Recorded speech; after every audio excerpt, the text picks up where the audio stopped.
A beam of electric light pierces the darkness over the calm waters of the Atlantic Ocean. The Titanic is quietly making its way through the waves, its passengers asleep, when suddenly a monstrous white shape is caught in the light beam. The fateful iceberg is about to rend the side of the legendary ship.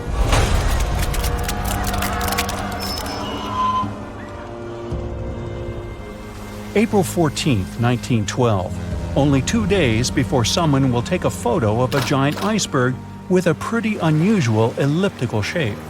It turns out that this iceberg most likely formed out of snow that fell 100,000 years ago. Researchers used computer modeling to figure out its origin. They used data from 1912 and added some new information about winds and ocean currents. They concluded that the iceberg was probably a part of a small cluster of glaciers in southwest Greenland. These days, it's possible to calculate the routes of such icebergs in any given year in the past. So the infamous chunk of ice was on its way from Greenland to an area further south from Cornwall. If the ship had passed through that region only 2 days later, the iceberg would have moved far away from the point where they met. At first, the weight of the most well-known iceberg in the world was 75 million tons. With time, it started to slowly melt away. And when it sank the Titanic, its weight was only 1.5 million tons. By the time of the collision, it had probably been melting for months, but it was still a true monster. When the Titanic sank, the iceberg was 400 feet long, and more than 100 feet of its surface was above the water. Some people believe it was a supermoon that caused the Titanic to sink. That night, there was a rare lunar event. It hadn't happened for 1,400 years. In normal conditions, the iceberg wouldn't have traveled so far south without melting and losing the largest part of its mass. But the supermoon could have been the reason for an unusually high tide that pulled the iceberg away from the glacier way faster than usual. There's a specific type of bacteria that slowly consumes the remains of the Titanic. Salt corrosion, ocean currents, freezing temperatures, plus this rust-eating microorganism might consume the entire wreckage. American actress Dorothy Gibson was aboard the Titanic. She survived, and when she arrived in New York, she started filming a movie called Saved from the Titanic almost right away. The movie was released only a month after the Titanic sank, and in the movie, she even wore the same shoes and clothes she had during the actual disaster. The movie was a big success at that time, but the only known copy was destroyed in a fire. 14 years before the Titanic sank, a novella called Futility had been published, and it seemed to have predicted the whole event. The plot centered around a fictional ship called the Titan that sank during its voyage. The Titan was almost the same size as Titanic, and they both went to the bottom in April. The reason was hitting an iceberg, too. Both the real and fictional ships were described as unsinkable, and both of them had the legally required number of lifeboats, which, as it turned out later, were nowhere near enough. We've seen it in the movie, but there were some real-life love stories happening on the Titanic, too. 13 couples even took a trip on the Titanic as part of their honeymoon. One of the couples owned Macy's department store in New York. Once it became clear the Titanic was rapidly sinking, the woman refused to go into a lifeboat without her husband. But he didn't want to join her while there were still women and children who he thought had to go first.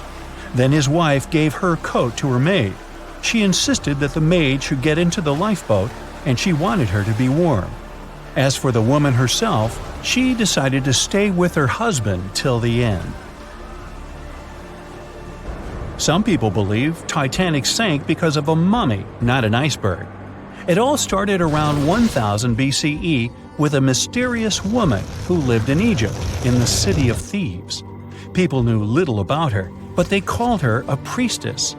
Her mummy was put in a wooden sarcophagus and covered with a large lid with the image of her face and some mystical inscriptions. This place had been hidden until the first half of the 19th century, when a group of locals accidentally came across it. They disturbed her peace. No one knows how, but the mummy disappeared that day without a trace. A couple of decades later, a group of rich friends from England traveled to Egypt and found the empty mummy casket with the image of the priestess, whose dark eyes seemed to be looking into the void. They decided to buy it, but the buyer disappeared the same night before he even got the case. All members of the group had some accidents. The casket changed its location a couple of times until it, as some believe, ended up on the Titanic. It took more than 70 years for a robot submarine to find the ruins of this legendary ship. The wreck lies nearly 13,000 feet under the surface of the Atlantic Ocean, split into two halves. Why did the liner break apart? No one knows exactly.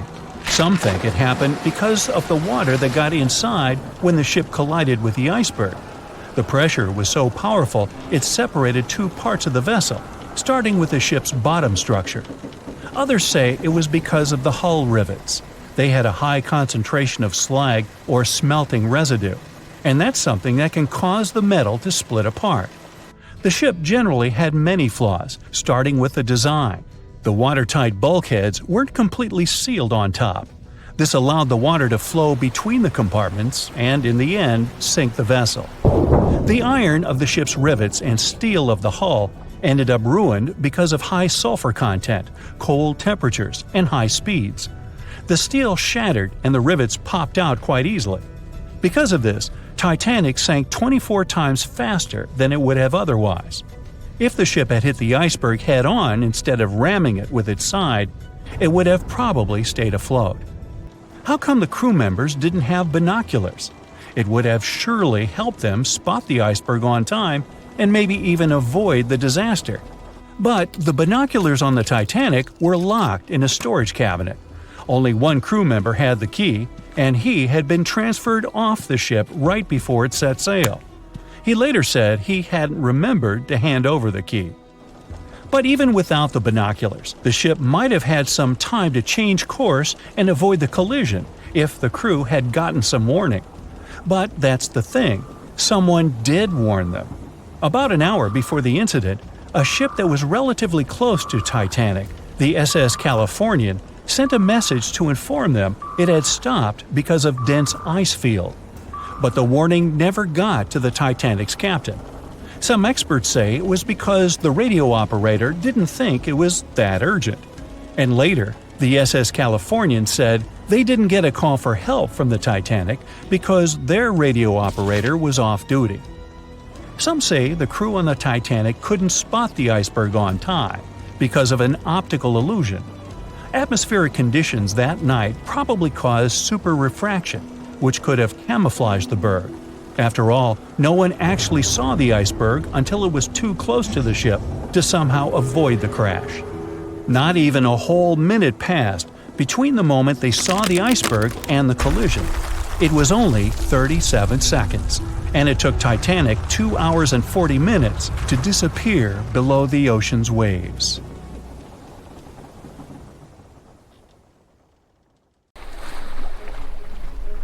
The lookout shouts, "Iceberg right ahead!" The Titanic strikes the ice. Water starts flooding in. Third-class passengers are locked up. There aren't enough lifeboats for everyone. Panic sets in. Violins are playing. The ship sinks. Well, we all know the story of the movie Titanic like the back of our hand by now. But what if I told you that Hollywood lied to us? To tell the real story of what happened that freezing night in 1912, we need to rewind a bit. The lookout shouts, "Iceberg right ahead!" Yep, that part was true. Just before 11:40 at night, Frederick Fleet noticed something darker than the sea directly ahead.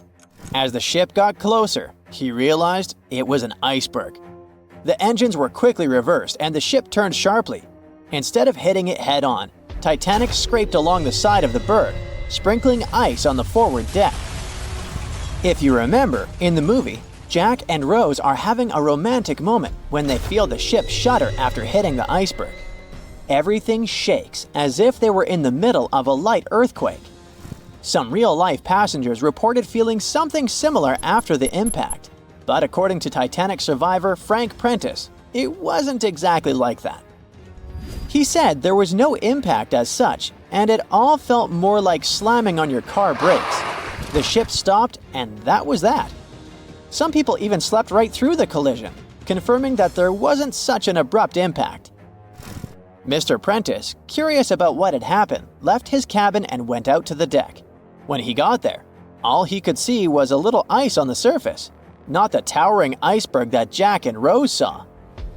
But as we all know by now, the real damage happened below the waterline, where the iceberg had a jagged spur that slashed a 300-foot gash in Titanic's hull. Once the crew realized how severe the damage was, they immediately began sending distress calls to nearby ships, asking for help. At some point in the movie, the radio operator goes to the captain and says there is only one ship nearby, the RMS Carpathia, which later ends up rescuing many passengers. But in real life, there were more ships around. It's believed that the SS Californian was only about 23 miles away. This ship might have actually seen the Titanic sinking, or at the very least, seen its rockets exploding high in the sky. Yet, for reasons we will never fully understand, they didn't try to help. Let's get back to the story. Now, people need to get off the ship. At 12:45, lifeboat number 7 was the first to be lowered. Just like in the movie, women and children were told to go first. But in reality, some women were hesitant and even refused to get into the lifeboats. Mr. Prentice said this happened mainly for two reasons. First, these lifeboats were high and passengers were terrified of the 70-foot drop from the deck to the ocean below. And second, most women didn't believe the Titanic would actually sink. It was called unsinkable after all. So the idea of getting into a lifeboat seemed pointless at the time. This mindset probably explains why Eloise Smith, a first-class passenger, recalled that there was no panic or chaos at first. Other survivors backed this up, saying that no women or kids were crying. But one thing that was indeed concerning, at least for the crew, was the possibility that the lifeboats might buckle under too much weight. This is one of the theories why the first few lifeboats left carrying only a fraction of their full capacity. Like lifeboat number 7, which only carried 27 people in it, even though it could hold up to 65. In total, Titanic had 20 lifeboats, which could carry about half of the 2,200 people on board that night. But that didn't happen. And now we know the passengers had no idea there weren't enough for everyone. As women were calmly getting into the first lifeboats, musicians headed up to the deck. Their only goal was to play and keep the passengers calm. That's a pretty well-known fact. But the real story is that some survivors said they never saw or heard the band. No violinists whatsoever. It's not like Hollywood misled you though. The musicians did play for over 2 hours after the ship had hit the iceberg. So maybe these passengers were just too panicked to notice the songs, or the musicians started playing later than we think. Now, it's time to talk about the terrible treatment that third-class passengers received. The movie portrayed the crew as cruel, locking the less fortunate below deck like animals, giving them no chance to reach the lifeboats and save their lives. But the official inquiry into the disaster suggested that wasn't true.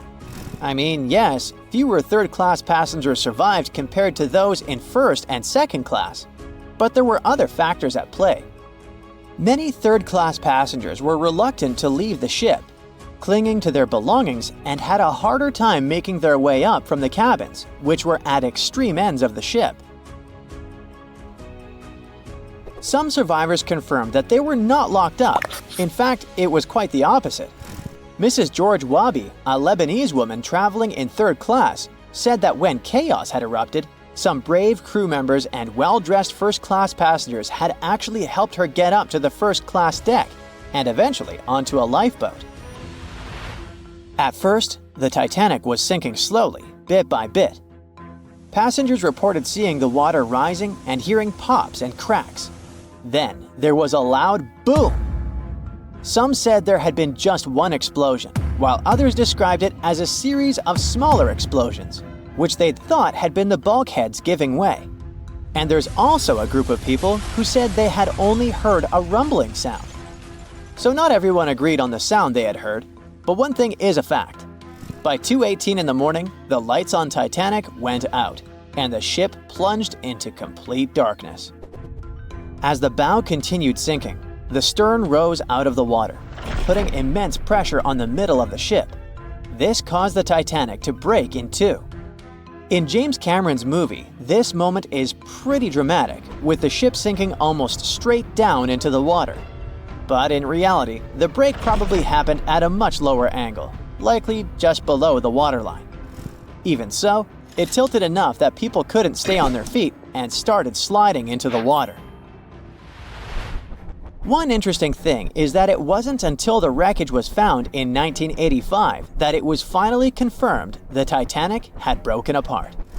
Up until then, survivors had given conflicting stories. At least 8 survivors claimed they had seen the ship split. Emily Ryerson, a first-class passenger, described it as if the Titanic had been sliced in half with a knife. But there was also a small number of witnesses that insisted Titanic had gone down intact. At the time, this theory was more accepted because most people still didn't believe that the supposedly indestructible ship could break in half. So why the conflicting reports? Okay, so what you don't see in the movies, for obvious reasons, is how incredibly dark it was when the tragedy happened. It was like being in a room with no light, where you can only make out shapes and shadows. That's what it was like on the lifeboats. This means passengers couldn't really see what was happening, and most of those who were close to the ship either lost their lives or were too focused on trying to survive to pay attention to the details of the wreck. Although James Cameron's film didn't fully capture how terrifyingly dark the disaster truly was, the 2012 TV series Titanic did a better job of showing the pitch-black horror of that night. Even then, the reality was much darker and more terrifying than either of these two productions could portray. Over a century ago, the Titanic struck an iceberg and sank to the bottom of the Atlantic Ocean. Of the 2,240 people on board, only around 700 survived. Since then, the tragedy has been the subject of endless movies, documentaries, and books. And though we've learned a lot about the ship and many of the people on board, we hardly know anything about the iceberg responsible for the catastrophe, especially anything concerning its size. But maybe we can find some clues. The Titanic was constructed by the White Star Line as part of its new fleet of passenger liners. At the time, it was the largest ship ever built, and it lived up to its name. The ship was 883 feet long, equal to 2.5 soccer fields placed end to end, and 175 feet tall, which is close to 10 giraffes standing on top of one another. From the waterline to the deck alone, the boat was 60 feet high. That's close to the height of a 4-story building. The Titanic was big enough to have veranda cafes, a restaurant, a reading and writing room, a Turkish bath, a gym, and squash courts. There was even space for a swimming pool. The liner could carry a total of 3,300 people, including 2,435 passengers and 900 crew members. Although luxury was important, safety was paramount. The Titanic had been designed to have 16 watertight compartments below its deck. If the ship's hull was somehow compromised in an accident, up to 4 of these compartments could take on the water, while the remaining 12 would keep the ship afloat. Philip Franklin, vice president of the White Star Line, said this was what made the ship truly remarkable. It's believed that the man said, "There is no danger the Titanic will sink. The boat is unsinkable, and nothing but inconvenience will be suffered by the passengers." He was so very wrong. The ship left England for its first and last voyage on April 10, 1912. And all it took was a single iceberg to bring that mighty vessel down. Icebergs are fascinating. They are formed during a process called calving, when large chunks of freshwater ice break free from glaciers and float away into open water. They eventually melt away and disappear. In the northern hemisphere, the majority of these icebergs come from Greenland. In the south, they come from Antarctica. What you see on top of the water is only a small portion of an iceberg. This is just the tip. Most of it, up to 90%, is hidden under the water. Only when you examine pictures of the entire thing can you truly appreciate how massive icebergs are. It's the part of the iceberg you can't see that is often the most dangerous. Beneath the waves, it can have jagged edges in random places.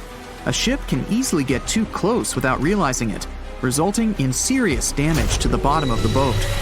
And it's not just big icebergs you have to watch out for. Smaller ones, which are more difficult to spot, can prove to be just as dangerous. A growler, for example, is under 7 feet long, with just a bit more than 3 feet showing above the water. And a slightly larger bergy bit is less than 15 feet in size. The dangers of icebergs were well known when the Titanic set sail. In 1901, the Islander was traveling through the inside passage to Alaska. It collided with an iceberg and sank immediately. Luckily, 138 of the 178 people on board made it to safety. Back then, there wasn't any special equipment for detecting icebergs. The best tool was your eyes. From a special vantage point above the ship called the crow's nest, 2 members of the crew had to stare out over the ocean and watch for potential hazards. The crow's nest was located at the front of the ship, 49 feet above the deck. It was attached to the mast. From this height, a person had a good view of the ocean. If they saw anything suspicious, they could ring a large bell to sound the alarm. After that, they could call from a special telephone to warn the captain of any danger. But imagine what a horrible job this would have been, especially on the night the Titanic sank. The crow's nest wasn't a warm and cozy room surrounded by windows. Instead, it was a large open tub exposed to the elements. On April 14, 1912, the air temperature was around 39 degrees Fahrenheit, which is close to freezing. With the ship moving at about 23 knots, more than 26 miles per hour, the sailors must have felt that frigid cold air pressing against any exposed skin. The only good thing about the job was that the shift only lasted 2 hours. Frederick Fleet was the sailor who actually spotted the iceberg that sank the Titanic. He was up in the crow's nest, working with Reginald Lee at the time. Fleet kept track of the left side of the ship, while Lee scanned the right. It was 10 p.m. when the 2 men started their shift. They had already been warned about the possibility of ice. But when you're cold and it's dark, it might feel like an impossible task. Even worse, the 2 men didn't even have binoculars to make the job any easier. Fleet would later insist that having binoculars would have prevented the tragedy. With about 20 minutes remaining on the job, the sailors noticed the iceberg. Fleet rang the bell, once, twice, and again. He then called up to the bridge to inform the crew. At first, the call seemed to come in the nick of time. The ship's engines reversed, and the massive ocean liner managed to turn. It wasn't enough to miss the iceberg, though. Ice showered down onto the ship's deck. The iceberg tore through the hull, and water flooded in. 2 hours and 40 minutes later, the Titanic was gone. And here we have clue number 1. The iceberg was big enough to be spotted with the unaided eye in the dark of the night without any binoculars. It was also tall enough for bits of ice to fall down onto the ship's deck. Since this all took place long before social media and smartphones, nobody on board would have been taking photos or videos at the time. So, of course, we don't have any footage of the actual iceberg. But there are photos of the possible iceberg from later that day. The SS Prinz Adalbert was sailing near the area on the morning of April 15, 1912. The steward on the ship had not yet heard about what had happened to the Titanic. But when he spotted an iceberg floating by, he was compelled to photograph it. Why? There was a line of red paint along the bottom of the iceberg, indicating that it had likely collided with a ship sometime within the previous 12 hours. A second photo was taken from a ship called the Minia, which was sent into the area to look for debris from the collision. Captain de Carteret said that among the wreckage, he had seen only one iceberg. He also noticed a streak of red paint on it. From the photos and witness accounts, newspaper reports estimated the iceberg to be 50 to 100 feet high and 200 to 400 feet long. That's clue number 2. The iceberg that hit the Titanic probably started its ocean journey from Greenland's coast, heading past the Baffin Bay to the Davis Strait. From here, it must have slipped through the Labrador Sea and finally reached the Atlantic. And that, in itself, is pretty impressive. The glaciers in Greenland create between 15,000 to 30,000 icebergs each year. Some small, some big. Of these, a mere 1% will actually make it to the Atlantic. The others simply melt along the way. We know that the temperature of the Atlantic Ocean, where the sinking took place, was around 28 degrees Fahrenheit. That's below freezing. For humans, this could cause frostbite or hypothermia. But that temperature is actually warm for an iceberg. Most would only last 2 to 3 years in the North Atlantic, slowly melting into the warmer water. Based on this, it's likely that the Titanic's iceberg left Greenland in 1910 or 1911 and was fully melted by late 1912 or 1913. But since it did make it to the Atlantic and managed to cause significant damage to the ship, we have clue number 3. We will never know for certain the size of the iceberg from that day, but we do know that it definitely wasn't a growler or a bergy bit. Both those types of icebergs are much too small. And if the ice was indeed scattered across the deck during the collision, the iceberg must have been a little taller than 60 feet. The newspaper estimates are probably as close as we're going to get. The iceberg that took down the Titanic was indeed a formidable one, and icebergs are still a threat. As recently as 2007, the cruise ship Explorer struck one and sank in Antarctica's Weddell Sea. Luckily, everybody survived. The International Ice Patrol was created in 1914 following the Titanic's sinking. The organization is still in operation today, made up of representatives from several countries. Using airplanes and radar, the patrol locates and tracks larger icebergs, making the information available to anyone who needs it and preventing more ocean tragedies in the process. Back when it was built, the Titanic was one of the largest and most luxurious passenger ships, with high-class features like a grand staircase, a swimming pool, and a gymnasium. People thought it to be unsinkable because of its advanced safety devices. Its tragic sinking on its maiden voyage in 1912 proved it wasn't at all the case. It wasn't until 1985 that the Titanic's wreck was finally rediscovered using state-of-the-art sonar technology. Ever since, thousands of items have been recovered from the Titanic, many of them being put on display or sold for auction. Things like jewelry, a life jacket, a menu from the ship's restaurant, or even a sample square of carpet from the first-class stateroom have all baffled the public and told stories of the many on-board people. Scientists have even tried to come up with strategies to get the Titanic back up, not because they want to put it up for display, but so it can be properly studied, and more importantly, to stop it from getting more and more damaged at the bottom of the ocean. Some have suggested filling the wreck with ping-pong balls to make it float, while others even considered injecting it with 198,000 tons of Vaseline. Another creative solution was proposed, the idea of using a giant claw or scoop to lift the Titanic. Nobody came up with this device. Using 500,000 tons of liquid nitrogen to trap it in an iceberg that would float to the surface was also considered, but all these potential strategies had to be eventually let go, since the Titanic is way too fragile to ever be recovered. As the Titanic's iconic bow railings are in danger of collapsing, metal-eating bacteria continue to chew away at the ocean liner's wreckage. An undersea exploration company plans to gather data about the ship's deterioration in annual expeditions. They hope this will help them learn more about the Titanic, and also more about the ecosystem that shipwrecks create. The over 100-year-old ocean liner is also being damaged by deep-sea currents daily. Some experts predict that the ship could disappear in a few decades due to holes in its hull. The deck that passengers crowded on as the ship sank has caved in.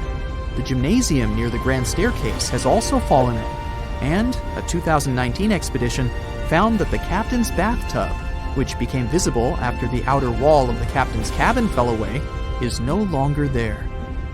Those annual expeditions also gather data about the creatures living at the site, including crabs and corals. Surprisingly, many species have only been seen there at the Titanic wreck, so scientists are curious to find out more about them. The most famous out of all these creatures is the Halomonas titanicae. It's a bacteria, and it was discovered on the wreckage of the Titanic.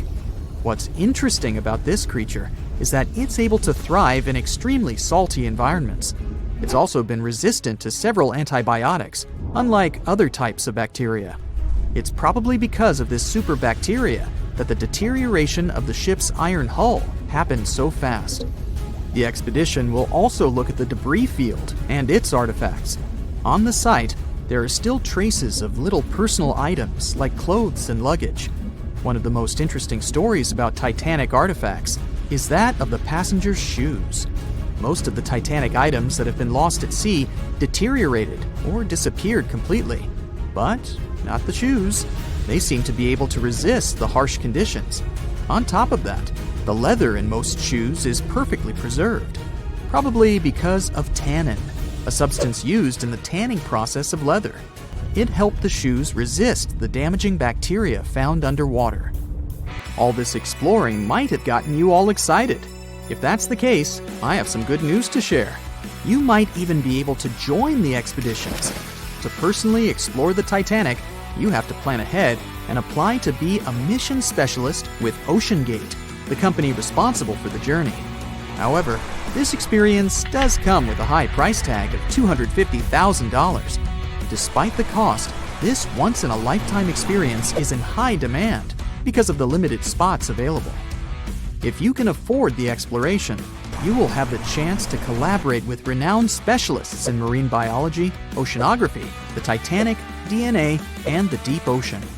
Accommodations and meals on the dive support vessel are also included, as well as training and guidance from specialists before and during the mission.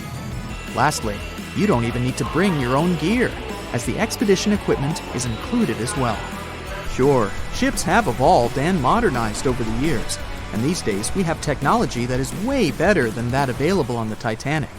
But this ship remains an amazing piece of history because of its many unusual features, like the fact that the Titanic's whistle was loud enough to be heard over 11 miles away, or the fact that the ship's hull was painted with a special mixture of red lead and linseed oil, which was believed to be effective in preventing the growth of seaweed and other marine organisms. However, despite popular belief, the ship's iconic fourth smokestack was not functional and was only used for ventilation and aesthetics. Probably one of its biggest flaws was its number of lifeboats. Despite its size and luxury, the Titanic only had 20 lifeboats on board, which were not enough to save all of its passengers and crew once it hit the iceberg. The Titanic may be the most famous shipwreck, but it's not the only one. The fleet of Kublai Khan tells a similar story.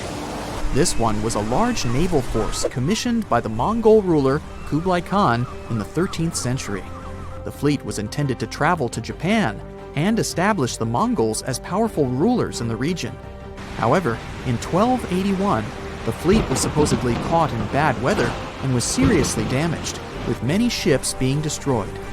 Legend has it that the fleet was torn down by a massive typhoon that came to be known as the kamikaze, or divine wind. This strong storm was believed to have been sent by the higher spirits to protect Japan from the Mongols. The truth about its disappearance remains a mystery to this day.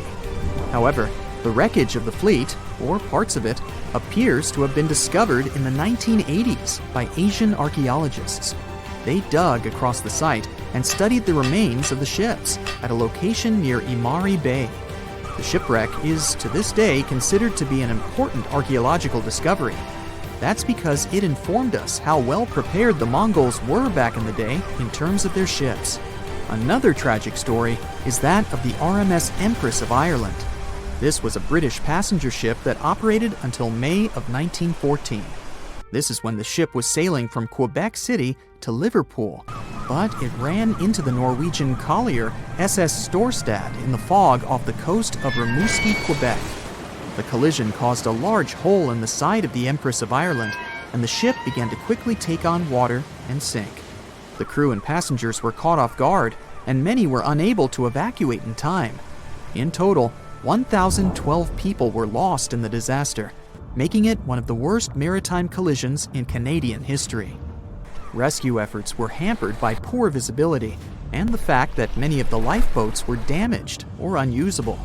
Only 465 people survived the sinking, and many of them were rescued by the Storstad, which had remained in the area despite its damage. The sinking of the Empress of Ireland was a national tragedy in Canada, and it led to changes in maritime safety regulations and the establishment of a Coast Guard. The ship still lies at the bottom of the St. Lawrence River, where it has become a popular dive site for enthusiasts. Meet Arthur John Priest. No, he isn't famous for being a painter or for discovering some long-lost treasure. He didn't invent some cool gadget or break any world records. No, Arthur John Priest is famous simply for being unsinkable. Proving one can be both lucky and unlucky at the same time, Priest was involved in and survived several mishaps at sea, including the fateful maiden voyage of the Titanic. Priest was not a rich man interested in sailing for pleasure. He was part of the working class, employed as a stoker or fireman, stuck for hours within the hot bowels of large steam-powered vessels. His job was dirty and difficult. He was responsible for keeping the furnaces lit, feeding them coal to ensure enough steam was produced for the engines to work. He had to be careful about not overheating the system or setting fire to the whole ship. The furnaces had to be carefully watched and constantly fed. He breathed it all in a while, working and fighting with the sweat and the dirt. He would often work shirtless because of the heat and was always covered in black coal dust. And when he finally had a break, his shared living quarters were nearby in the same part of the ship. He must have been good at his job, though, because he had no trouble finding work. But wherever he went, bad luck seemed to follow. The first incident was a mild one. As a young man, Priest worked on the RMS Asturias. The passenger liner first set sail in 1907, traveling between Southampton in the UK to Buenos Aires in Argentina. At some point during its maiden voyage, the ship suffered a small collision. The damage was bad enough that the ship returned for repairs. Thankfully, there were no reports of any serious injuries. Priest, unfazed, simply went to work on another ship, but his bad luck lingered on the Asturias. In 1914, the Asturias became a hospital ship, helping care for sick men and women around Europe while bringing them home to England. But in March 1917, at just around midnight, the ship was struck by a foreign object. Its hull was breached and the engine room flooded. The captain ordered everyone to abandon the ship, sending crew, patients, and health staff scrambling for the lifeboats. The vessel was still moving, powering through the water because the main controls, located within the flooded engine room, could not be turned off. The captain refused to leave the ship while people were still trying to escape. He was able to aim the Asturias towards Bolt Head, where it finally hit land and couldn't sink. The remaining lifeboats were lowered and the final survivors made it to safety. When they studied the damage on the ship later, the Asturias was declared a total write-off. It might be hard to pin this particular disaster on Priest. After all, he wasn't even on the ship at the time. But it seemed that many of the ships on which he served were destined for trouble. His bad luck followed him to his next job on the RMS Olympic, a massive ocean liner. The Olympic was big. In fact, it had been designed and built as part of the fleet that included the Titanic. But with size came sacrifice. The Olympic was great at moving in one direction, but very difficult to handle when it needed to turn. It was September 1911. The Olympic was trying to alter its course. The Hawk, a smaller ship sailing nearby, didn't give the larger vessel enough room to maneuver, and the two slammed into each other. Because the Hawk was engineered to deal with potential confrontations when out at sea, its reinforced bow tore through the Olympic. Two large gashes appeared on the ocean liner's side. The propeller shaft was badly twisted, and worse, the ship began to take on water. Somehow, the Olympic made it to shore without sinking, and nobody was seriously hurt. Priest had no idea that this was just a small taste of what his future held for him. He next found employment on a brand new ship, A better ship, an unsinkable marvel that was said to be the biggest vessel to have ever been built. Yes, he was going to work on the Titanic. And what a job! It took 29 boilers, requiring 850 tons of coal a day to produce enough steam to power the Titanic. Priest was just one of 150 stokers toiling away in the ship's underbelly, keeping those fires burning day and night. He made around $30 a month. But on April 14, 1912, he would find himself flung from a world of extreme heat to one of blistering cold. At approximately 11:35 p.m., the crew spotted an iceberg. The Titanic tried to avoid it, but the alarm had been sounded too late. 5 minutes later, the two collided. The iceberg tore through the hull, and the once watertight compartments inside were badly ruptured. As the cold Atlantic water flooded in, the ship began to sink. Distress signals were sent, but the closest ship, the Carpathia, was over 3 hours away. In the dark of night and stuck in the middle of nowhere, the crew and passengers panicked. Those who could scrambled for the lifeboats. Others jumped into the icy waters. In total, only 706 survived that terrible night. Priest, at the time of the collision, was down in the ship's lower quarters. He was on break, relaxing from a hard day of work. And as the ship went down, so did his chances of survival. He and his fellow workers were in the most dangerous position on the ship. They had to make their way through a maze of corridors and gangways, some of which were flooded, in a mad dash to the deck. And then they faced the frigid water, jumping in and desperately swimming to safety. The ocean was so cold that Priest even suffered frostbite before finding his way onto a lifeboat. He was one of only 44 stokers to survive that night. After an experience like that, most of us would never set foot on a boat again. But Priest had to work. His next job also ended in disaster. He was offered employment on the HMS Alcantara. It went down in 1916, and Priest was again one of the few to make it to safety. He was badly wounded in the process. But he kept pressing his luck, and his next job as a stoker may have felt eerily familiar. He would be working on a ship built by the same people behind both the Olympic and the Titanic. And this ship, named the Britannic, was the biggest of the three. It was also believed to be a superior vessel, fitted with new safety features after the Titanic sank. For example, it had 48 open lifeboats, 46 of which were the largest ever used on a ship before. 2 of these were even motorized and equipped with special communication devices. The good news? The Britannic survived its first trip without incident. It was already doing better than the Titanic ever did. However, on November 21st, 1916, the Britannic was shaken by a loud explosion while traveling through the key channel in the Aegean Sea. The hull was damaged, and some of the compartments began to fill with water. But, unlike the Titanic, the Britannic had been designed for just such an emergency. It had been fitted with 5 watertight bulkheads. Intact, these would help keep the ship safe and floating for a much longer period of time. But there was one issue. Portholes along the lower decks had foolishly been left open. As the ship tilted, the portholes let in water, which flooded the Britannic and hastened its descent into the sea. This effectively made those watertight bulkheads useless. The ship was going down fast, much faster, in fact, than the Titanic had sunk. 35 of the lifeboats were successfully launched, saving most on board. Of the 1,066 passengers and crew, 1,036 survived. Priest, his luck intact, was one of them. And yet, he still wasn't done with a life at sea.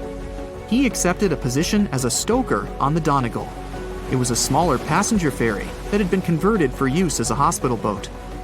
In April 1917, it was struck by a foreign object while fleeing an unsafe situation, and though he suffered from a head injury, Priest was again one of the survivors. It took experiencing 2 collisions and 4 sinkings before Priest was finally ready to retire. In fact, he reportedly said he only gave it up because no one wanted to sail with him. Can you blame them? He would live out the rest of his life on dry land in Southampton, England, with his wife Annie and their 3 sons. But Arthur John Priest would always be remembered as the unsinkable stoker. The cause of the Titanic crash was an iceberg, or so we've always been told. But new research has come to light that debunks this theory. On April 15, 1915, Titanic, the biggest ship of its time, completely disappeared under the ice-cold surface of the Atlantic Ocean.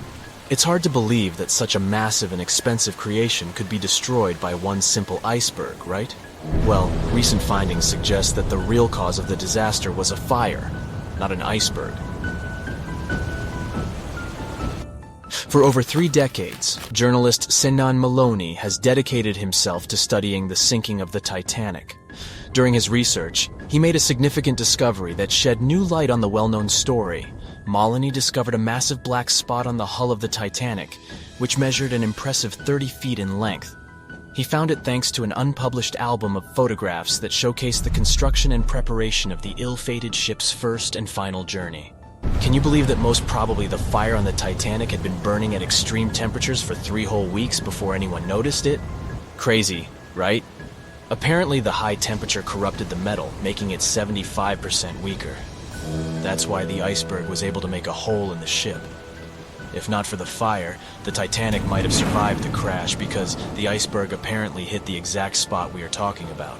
And this is only one link in the chain of incredible coincidences that brought the Titanic down. The people in charge of the Titanic knew about the fire and knew the ship shouldn't have set sail. But they didn't want to go bankrupt and cancel the trip, especially since there was a coal shortage due to miners being on strike. The trip was already sold out, and there were no alternatives. Other ships canceled their trips due to low demand. Everyone wanted to board the Titanic, so the management bought up all the coal they could find, even from other ships, and set off. It was all about making money. To hide the truth, they turned the ship's hull so that the marks weren't visible from the dock and faced the sea. This way, the passengers wouldn't see them. Here's another sad twist in the Titanic's story. Back then, there weren't any sonar systems to detect danger, so specially trained people had to watch out for threats using binoculars. But the binoculars on the Titanic were locked away in a special compartment, and the only person with the key, Second Officer David Blair, was replaced last minute before the ship took off. He forgot to hand the key over to his replacement. This mistake wasn't discovered until 3 days later when the ship was already at sea. If they had the binoculars, they might have seen the iceberg in time and avoided the crash. But even if they had the binoculars, they might not have been able to avoid the crash because the Titanic was going faster than it was supposed to. They were behind schedule and didn't want to ruin the ship's reputation, so they were going way beyond the speed limits the ship's construction could sustain. One of the biggest mistakes made on the Titanic was the decision to not include enough lifeboats. Even though the ship needed around 60 of them to contain all the passengers, it was only equipped with 20. The designer, Alexander Carlisle, had initially planned for 48 lifeboats, but this number was reduced for aesthetic purposes. Apparently, having too many lifeboats would have made the deck look too cluttered. These 20 boats were only able to hold a third of the passengers on board, which was not nearly enough to save everyone in the event of an emergency. What's even more shocking is that this number of lifeboats was technically legal at the time. Regulations for lifeboats were based on the tonnage of the ship, not the number of passengers. This means that even though the Titanic was carrying thousands of people, it still met the legal requirements for lifeboat capacity. Another serious mistake made by the crew was the decision to cancel the lifeboat drill scheduled for the day of the disaster. Lifeboat drills were standard practice on ocean liners at the time, but for no apparent reason, Captain Edward John Smith chose to cancel it. This meant that passengers were not prepared for an emergency, and the crew was not adequately trained to handle the situation. When the ship hit the iceberg, chaos ensued, and it took over half an hour to launch the lifeboats instead of the usual 10 minutes. Some folks put the blame on Captain Smith for the fact that the first set of lifeboats left partially empty. The very first lifeboat, which had seats for 65 people, only carried 27 passengers. There is an objective reason for this. At the beginning, people were reluctant to abandon the ship and didn't understand the gravity of their situation. In 2012, researchers uncovered that Captain Smith failed his initial navigation exam. Although he eventually passed, some people wonder if this could have played a role in the disaster. During the Titanic's final moments, the crew attempted to send out distress signals to nearby ships, including the Californian. However, the Californian failed to respond to the flares shot into the sky, and the captain ultimately lost his job as a result of this negligence. However, recent research has exonerated the captain and proved his innocence. It turns out that light refraction, caused by layers of cold air below warmer air, created mirages that distorted the signals from the Titanic. This phenomenon had been observed by other ships sailing in the area and is now believed to be the reason why the lookouts on the Titanic missed the iceberg completely. Historian Tim Malton supports this theory and has further contributed to our understanding of this event. It's unfortunate that the captain of the Californian lost his job due to circumstances beyond his control, but it's better late than never that his reputation is cleared. Whatever the reason for Titanic's crash was, it still keeps the minds of scientists busy to this day. But let's see what the buzz was all about. What made the Titanic so famous and unique? The Titanic was massive, standing at 175 feet tall and nearly 900 feet long. The ship was so enormous that even the officers took over 2 weeks to memorize all the decks and passageways. You could be walking miles along its corridors. The construction cost of the ship was a whopping $7,500,000, which would be equivalent to about $166 million in the mid-2010 ES, due to inflation.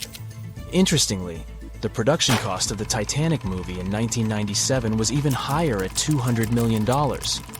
Building the Titanic was no small feat, and it required a labor force of 3,000 men who worked 6 days a week for 26 months. The job was difficult and dangerous, and workers had to complete tasks at the height of a 20-story building without safety ropes. Nevertheless, they were paid a competitive wage of £2 a week, which was considered good pay at the time. The inside of the Titanic was inspired by the luxurious Ritz Hotel in London. The most impressive feature of the ship's interior was the grand staircase, which extended through 7 of the ship's 10 decks. The staircase was adorned with ornate paintings, bronze cherubs, and oak paneling. The first-class passengers had access to an impressive array of facilities, including a heated swimming pool, Turkish bath, gym, squash court, beauty salon, and even a stylist to help them prepare for dinner. First-class passengers on the Titanic were pampered to an extraordinary extent. They had their own onboard newspaper, the Atlantic Daily Bulletin, and even their dogs were taken care of with a special area where they could be fed, walked, and trained during the voyage. The first-class meals were a grand affair, with 13 courses and a different wine for each course. These dinners could last up to 5 hours, and they were certainly something to look forward to. With such opulence and luxury on board, it's not surprising that so many people were eager to take the first trip on the Titanic.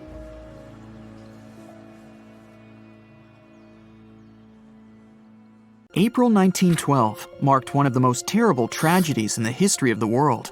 The most unsinkable vessel, the pinnacle of engineering at that time, the huge Titanic, sank.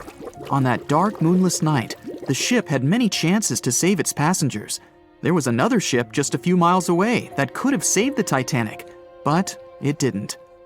It wasn't a phantom ship, and it's not some legend or a theory. This is a documented reality. There are records and witnesses' statements confirming this, but why didn't this ship help? Let's find out what happened that night by looking at these events from 3 different points of view. Let's start with the Titanic version. 11:30 p.m. The moon hides behind black clouds. Visibility is bad. Everything is calm on the Titanic. Under the captain's guidance, the communications operator stays in touch with the mainland through the radio. At this moment, some stranger breaks into the frequency, interrupting the operator's communication. It's unclear what this strange man wants and what he's talking about. The operator doesn't try to figure it out. He shouts at the guy, demanding him to disconnect. The connection is interrupted. At 11:40 p.m., the Titanic crashes into an iceberg. The ice breaks the hull. Water begins to flood the lower decks. Nobody is panicking yet.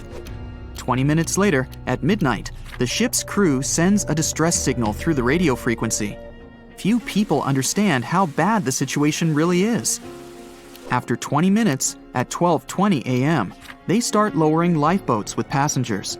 At 12:25 a.m., they receive a response to the distress signal. This is RMS Carpathia. Their captain reports they're already sailing at maximum speed towards the Titanic. But the problem is that the crash site is 58 miles away. This means Carpathia will only be here in 4 hours. At 12:45 a.m., the sinking ship's crew release rockets into the air. These flares are one of the main reasons for the terrible fate of many passengers, but more on that later. 90 minutes later, the Titanic's deck breaks and the ship dives underwater.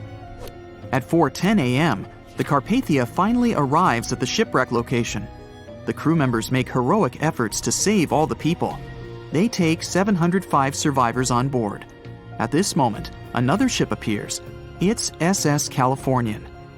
The Carpathia sails towards the New York coast with all the people. The Californian floats in search of passengers and finds nothing but wreckage. The ship was only a few miles away while the Titanic sank into the icy water. The Californian could have saved these people, but did nothing. Its captain, Stanley Lord, made one of the most terrible acts that a sailor can allow. He didn't help a sinking ship. When the world found out about all this, they detested Captain Lord. They couldn't bring charges against him, and the trial didn't punish him. But his career was ruined entirely, as no other ship company would hire him. Despite this, he never confessed he had been guilty. Before he passed away, the captain said it hadn't been his fault. If this was true, then what happened there? This brings us to the Californian version. It's the night of April 14th. The Californian is sailing in the cold waters of the North Atlantic. The ship gets into a section with a lot of icebergs. At 10:10 p.m., Captain Lord stops the ship. It's too dangerous to move around this area, as they can damage the hull. At 11 p.m., the ship starts drifting. It's impossible to move in such conditions with such poor visibility. The captain knows that the Titanic is coming here, so he orders the radio operator to warn the ship about the danger. Radio operator Evans turns on the receiver and tries to contact the Titanic. He spends about 30 minutes on it. The connection is finally established. At this moment, the Titanic radio operator is speaking with the mainland. Evans interrupts this conversation and tries to warn the ship about icebergs. The operator doesn't understand Evans' words. He's annoyed because Evans broke into the channel so brazenly. He shouts at Evans and cuts the connection. Tired, Evans turns off the receiver and informs his superiors about the incident. It's still a mystery how the captain reacted to this news. He probably thought the Titanic knew about the danger. He lets Evans go to bed. If Evans hadn't turned off the radio and waited 1 hour, he would have heard a distress signal from the Titanic. But you shouldn't blame him. At this point, he has no official reason to stay at the transmitter. Evans is too exhausted and can't fight drowsiness. So, Evans goes to bed. The Titanic begins to sink. Its captain sends a distress signal. The operator on board the Carpathia catches it, but the Californian doesn't, since the receiver is turned off. Captain Lord can't sleep. He feels that something is wrong. Meanwhile, the Titanic is rapidly sinking under the water. The captain gives the order to launch rockets into the air. And here is where one of the critical mistakes takes place. They release warning lights, but they are not red. The crew forgot to take red rockets on board for some reason, so they lit up the sky with a bright white light. If you need to send a distress signal, you need to release red lights. Captain Lord sees these lights, but doesn't perceive them as a cry for help. It can't be that there are no standard red rockets on such a massive ship as the Titanic. But, unfortunately, it can. Captain Lord thinks the Titanic is sailing away. Perhaps there is some unknown reason behind those white lights, but he doesn't really know. So, Captain Lord has no idea that the Titanic is sinking. He still decides to contact the ship, but this time, not through radio communication. Captain Lord doesn't wake up the radio operator and sends a signal to the Titanic through a signal lamp.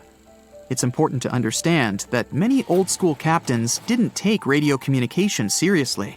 They didn't understand the value of this technology. That's why Captain Lord doesn't wake up Evans. He sends light signals, but the Titanic doesn't respond. Many survivors later mentioned seeing the flashing lights of the Californian, but there was nothing they could have done. The ship's crew doesn't hear their cries for help. At 2:20 a.m., the Titanic completely goes underwater. A little more than 2 hours later, radio operator Evans wakes up and turns the transmitter on. He hears many rescuers talking about the sunken ship. Evans understands everything. He reports this to the captain. At that moment, the Californian immediately heads to the wreck site. They meet Carpathia there. With the survivors on board, it sails towards New York. The Californian stays sailing and looking for people. They find nothing but wreckage. The Californian returns to the mainland. The news about the ship that could have saved the Titanic is spreading all over the country. The trial begins. Captain Stanley Lord and the crew tell their version. They say their ship had been standing still. Many people don't believe them, and some of the surviving passengers claim to have seen the Californian sailing by. Still, the judge declares them innocent. 1962. Captain Stanley Lord is a very old man. He calls a notary to confess something. The captain makes his last remark about this case. He swears he's not guilty. But if it wasn't the Californian sailing past the Titanic at that moment, then what? The Samson theory could answer that question for us. The sealing ship Samson is sailing in the cold waters of the North Atlantic. The crew aren't sleeping. They carefully study the surroundings, but not because they're afraid of icebergs. They're scared of meeting with the U.S. Coast Guard. The Samson ship's crew catch seals, which is illegal. At 12:45 a.m., Samson's captain sees white signal rockets. The team is sure it's the Coast Guard. They turn off the lights and sail away. It's dark, so they don't notice the sinking Titanic. They return to the coast of Iceland and hear about the disaster. They realize they have abandoned the drowning passengers. The nephew of one of Samson's crew members reads about this story in his uncle's diary. The nephew asks for permission to publish these recordings. All the people realize that Captain Lord wasn't guilty, but unfortunately, he didn't live to see this moment. Actually, it's still unknown who is guilty in this story. 2 ships were nearby the Titanic. Their captains were adequate people. They would have helped save all the passengers. Their fault was that they couldn't understand what the Titanic wanted on that dark night. Someone forgot to put red flares in the box. This small but fatal detail was one of the leading causes of the tragedy. We know Titanic from so many stories, even a movie, but now we have its first full-sized digital scan. And nope, it's not like those models from before, where we mostly imagined what the ship was supposed to be like. This time we got a real digital scan. A team of experts really mapped the deep-sea floor around the Titanic together with the ship itself. We basically got a 3D view of the entire wreck, which is like going deep down beneath the ocean's surface and seeing Titanic as if all the water has been drained away. So, the story of the wreck started in 1985, 73 years after the Titanic went down. The explorer named Robert Ballard stumbled upon it somewhere between 2 submarines that also went down in that area. He was actually on a different task back then, so he didn't even have time to explore the ship properly. But as he was searching for the submarines, he realized how ocean currents affect sinking debris. He noticed the heaviest object sank quickly and left a trail of debris behind, the trail that followed the currents. Using this knowledge, Ballard made a hypothesis the Titanic had broken in two and left a debris trail as it sank. Before he found the wreck, everyone thought the ship just went down in one piece after hitting an iceberg. So everyone knew where the ship was so the adventure could start, or not. It was hard to explore it. The ship is enormous, and the dark depths of the ocean make it really difficult to capture its whole body in one go. So we mostly relied on glimpses of the decaying ship, and had to settle with teasing scattered parts of the whole picture and filling it up with speculations and stories. But in the summer of 2022, we finally got something different. A team of experts from Magellan Loaded, a company specializing in mapping the deep sea, teamed up with Atlantic Productions, who were making a documentary about the project. They embarked on a mission to capture the complete view of the Titanic. They used submersibles. Those are vehicles that go underwater, remotely controlled by a team of skilled explorers. These submersibles dove deep into the ocean. It wasn't an easy job. They spent over 200 hours collecting information about the entire length and breadth of the wreck. It was like a real-life treasure hunt. But instead of finding gold and jewels, they took something even more precious. Over 700,000 images of the Titanic from every angle possible. Yup, they took photos of every tiny part of the ship, even the not-so-interesting bits most of us would usually skip. Even mapping the muddy parts was an important part, because it helped fill in the gaps between the more exciting things they discovered. And this was a way for all of us to finally get a detailed 3D reconstruction. Even though it's been more than 100 years, you can still recognize the bow of the Titanic, covered in rust that hangs down like stalactites.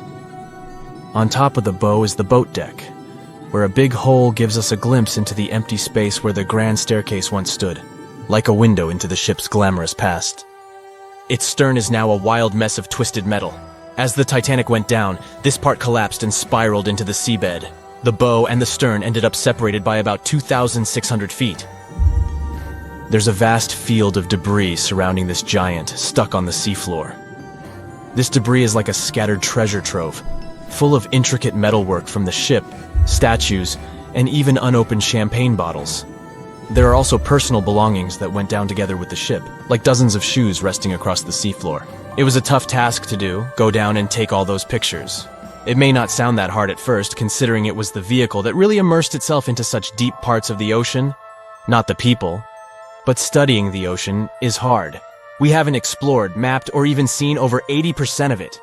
The conditions are harsh, and the pressure becomes more intense the deeper you go. And their vehicle had to dive down to nearly 13,120 feet below the surface. That's like 12 Eiffel Towers stacked on top of each other. Plus, you have strong currents in that area, so it was probably like trying to navigate through a watery maze. And submersibles weren't supposed to touch anything. Even the slightest wrong step can damage the wreck that was already so fragile.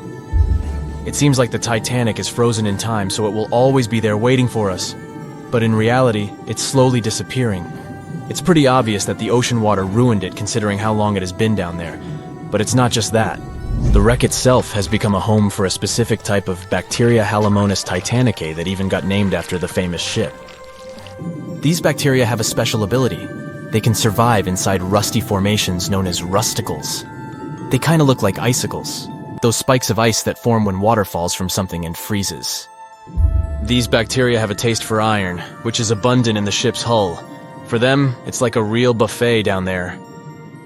And as time goes by, these bacteria will keep eating away at the iron in the ship, bit by bit, until one day the feast comes to an end and the whole ship is gone. It's like a slow but steady recycling process. So this 3D model we got because of the hardworking team and technology comes at the best time because we never know how much time we have left with exploring the famous wreck. This time we might even understand the collision with the iceberg better. You know how movies always show the Titanic hitting the iceberg on its right side? Well, we can't even be certain about that. The scans could help us figure out if the ship actually grounded on the iceberg, like getting stuck on it. We can study the stern and analyze how the Titanic struck the seafloor. That will also help us understand what really happened during the sinking. Maybe we'll get a chance to discover if there was really a strong fire that sealed the fate of the Titanic. One theory says that the coal fire had been raging for a whole 3 weeks before the ship even took its first and last trip. And this could have made its hull weaker, which means most of the work was done. The iceberg just delivered the final blow. If there even was an iceberg, as some people wonder. There's an alternative theory they suggested where the Titanic may have actually hit a hidden mass of pack ice instead of a typical iceberg. Pack ice is made up of large sheets of ice that float near the ocean's surface and can be difficult to spot. They believe this pack ice might have drifted into the Atlantic from the Arctic Ocean. According to one professional mariner, Captain L.M. Collins, that stands up with that idea. If the Titanic had struck a regular iceberg, the ship would have sunk much more quickly than it did. And since the Titanic managed to stay on the surface for a relatively long period of time, less than 3 hours, maybe this was a different type of collision. The mariner also said there are differences in what people said they saw when the Titanic sank.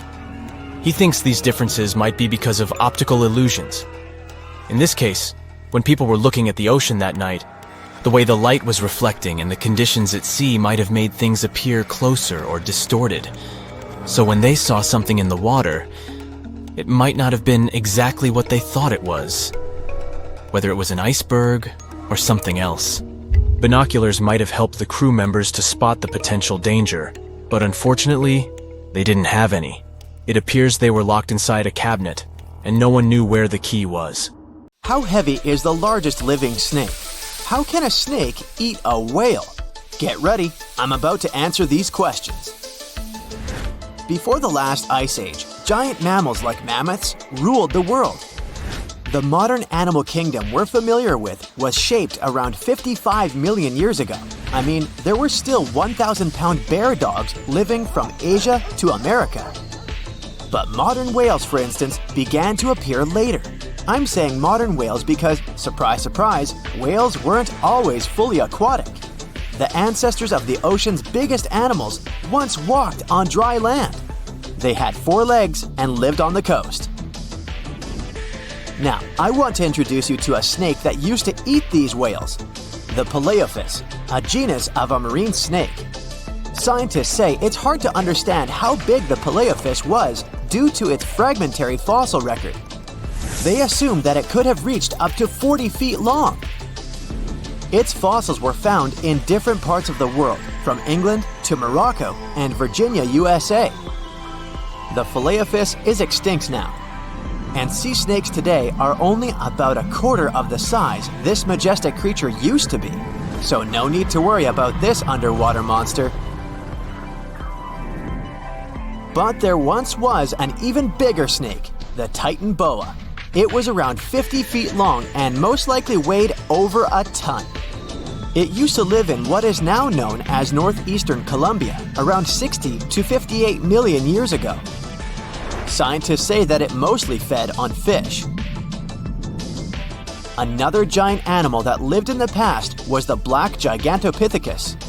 These primates aren't related to gorillas. They lived in the area of modern China. Some people believe that they're still alive, but so far, no one has laid eyes on them. Some people even go further and say that the stories of Bigfoot or Yeti are based on these animals. This rodent became extinct about 2 million years ago. Its main habitat was South America, more specifically, Uruguay. What's astonishing about this species is that it was the largest rodent ever known. It was bigger than a bull. Scientists believe that it weighed up to 1,000 pounds. A distant relative of this rodent is still alive today. It's called the pacarana. It's a rare animal that lives in South America. It weighs up to 33 pounds and measures up to 31 inches, not including its cute and fluffy tail. The Arthropleura was an insect that lived in prehistoric times. Imagine a giant millipede measuring up to 8 feet in length. Here you go. It was one of the largest land animals of its era, about 315 million years ago. The Arthropleura's shell was covered with tough plates. These plates were there to protect the creature from damage. Most of the time, it burrowed into the ground to avoid becoming some other animal's dinner. Meet the megalodon. Millions of years ago, this shark lived in the ocean and ate other marine creatures. It had wide teeth, and its jaws were so powerful that the animal could finish off its prey with the force of its bite. It was one of the largest sharks to ever exist. Yet, this predator also went extinct. Scientists don't really know the reason. This made me wonder why animals were so big in the past. Nowadays, smaller creatures flee or hide from predators.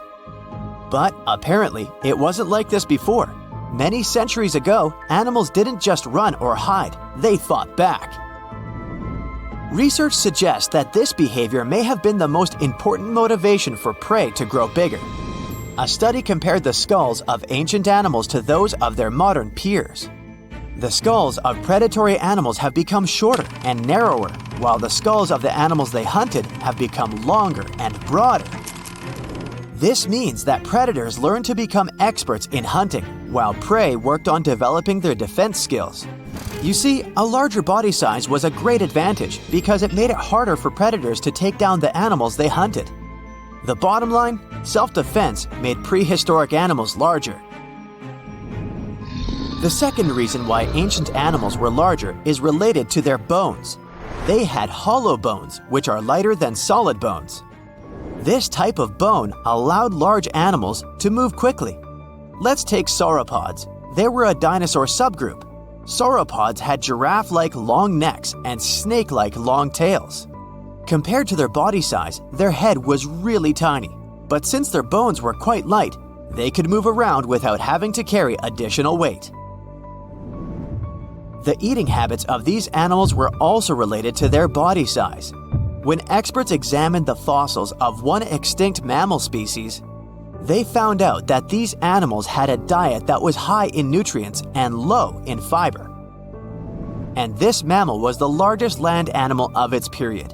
In other words, following this diet, mammals could grow to be very large. There was plenty of food out there, so they didn't have to worry about finding it. Fun fact, these animals also took chewing out of the picture. They could swallow their food in large pieces instead of taking small bites. Environmental conditions also played an important role in the evolution of larger animals in prehistoric times. Those animals tended to live in warm, moist climates that provided them with a lot of food. They didn't have to compete for food sources. Researchers believe that because of these conditions, natural selection worked in a certain way. I mean, body size was more important than such traits as agility and speed. Oh, and did you know that large animals tend to produce more carbon dioxide? And ultimately, a bigger volume of carbon dioxide increases the amount of vegetation in the animal's habitat. As for the abundance of oxygen in the atmosphere at that time, it could be another vital element for some animals' growth. A good but scary example of an animal that benefited from the high levels of oxygen can be the cockroach of the Paleozoic era. At that time, cockroaches were the size of modern house cats. Now this one would give me the chills if I ever faced it. Ugh. What about today? Well, there are over 3,000 species of snakes on Earth. The smallest snake in the world is the Barbados thread snake. It's only around 4 inches long when fully grown, and the largest one? It's the reticulated python. This snake reaches around 20 feet in length. The longest python was discovered in 1912. It measured 32 feet long. As for the largest and heaviest reticulated python, it was named Medusa. Medusa was approximately 25 feet long and weighed 350 pounds. These reptiles lived in Southeast Asia in rainforests, woodlands, and grasslands. Don't be confused though, the reticulated python isn't the heaviest snake in the world. This title belongs to the green anaconda. It weighs approximately 500 pounds. Green anacondas are found in South America and Trinidad in damp, humid areas.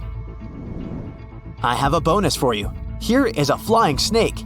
You can find these snakes in Southeast Asia. They don't fly like birds, of course, but they do use the power of flight. They can go as high as 300 feet. They leap from tree branches into the air. Once they take off, it's all about aerodynamics. Their main technique is flaring their ribs and pulling in their abdomens. While airborne, they undulate from one side to another and slightly up and down. This motion helps snakes to turn and glide. Why bother with all this if they can just crawl in an old-school way? Scientists aren't sure, but they believe it might be related to escaping from predators.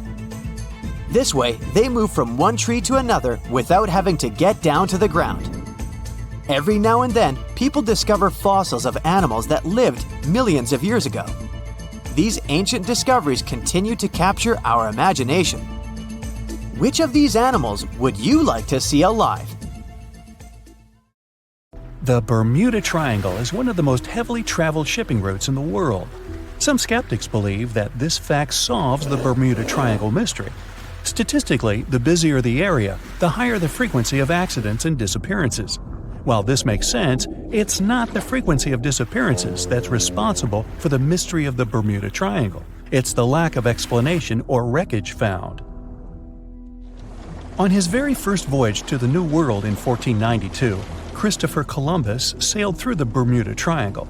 Columbus reported that one night, when he was on the deck of the ship, he noticed a giant light appear in the distance, unlike anything he'd ever seen before. Columbus looked at his compass for direction, and it gave off erratic readings. You might have noticed that the Bermuda Triangle doesn't appear on any world map. This is because official institutions refuse to acknowledge that the area actually exists. No one exactly knows how many ships and planes have disappeared in the Bermuda Triangle. The rough estimate is 50 ships and 20 planes. Most of the time, the disappearances had no explanation and no wreckage has ever been left behind. When the TBF Avenger planes went missing, a massive search operation was conducted. Boats and planes searched the Bermuda Triangle for any signs of the aircraft. One of the boats searching was a PBM-5 Mariner airboat. The airboat took flight at 7:27 p.m. and called in a routine radio message 3 minutes later. Then, it was never heard from again. No trace was ever found of the rescue airboat or the 5 Avenger aircraft. A huge investigation was launched into the disappearance of all these vehicles, but nothing was ever discovered. The Bermuda Triangle is home to some pretty intense and unexpected weather. Storms build up quickly and unexpectedly, then disappear soon after. If you blink, you might miss it. This could explain why few distress signals are issued. Pilots and sailors never saw the weather coming. A popular theory suggests that rogue waves are responsible for the many disappearances. Rogue waves are called extreme storm waves by scientists. They occur when different weather patterns take place at the same time and cause large unexpected waves that reach up to 100 feet tall. Witnesses say that the waves look like giant walls of water. These waves could explain why ships go down fast and without leaving any trace. Just off the coast of Japan, you'll find the Bermuda Triangle of the Pacific Ocean. They call it the Devil's Triangle. Between 1950 and 1954, 9 ships disappeared in this area without leaving a trace.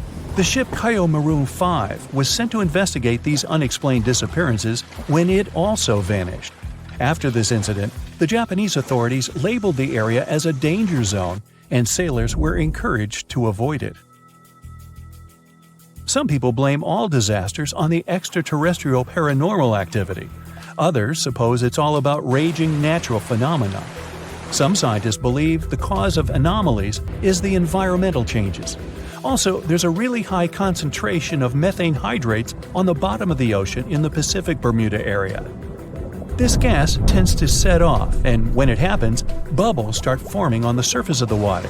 These gas eruptions can interrupt the ability to float and can easily sink a ship.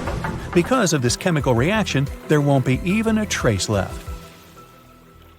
Underwater volcanoes are said to be another possible explanation for the Japanese Dragon's Triangle. In fact, they can take down even small islands. Luckily, nobody lives there. It's a pretty common thing in this area that some of them disappear underwater and others appear out of the blue because of seismic activity. You'll never find the Dragon's Triangle on any official map of the world, so nobody's quite sure about how large it is in reality. In July 2015, 2 teenagers disappeared after setting sail off the coast of Florida. There's some mystery about what the 2 teens were really getting up to. They told their parents that they were just going to fish, but they told their friends that they were crossing to the Bahamas. Shortly after they left, a line of thunderstorms moved towards the area, and the boys were never heard from again. A massive search was conducted, but sadly, nothing was found. 1 year later, the pair's boat was found off the coast of Bermuda with a broken iPhone and some personal effects left inside. One of the most popular and bizarre theories trying to solve the Bermuda Triangle mystery comes from Charles Berlitz. He insists that the area is home to the lost city of Atlantis. The missing ships and planes and malfunctioning equipment, according to him, were all caused by rays of energy let out by the special energy crystals that power Atlantis.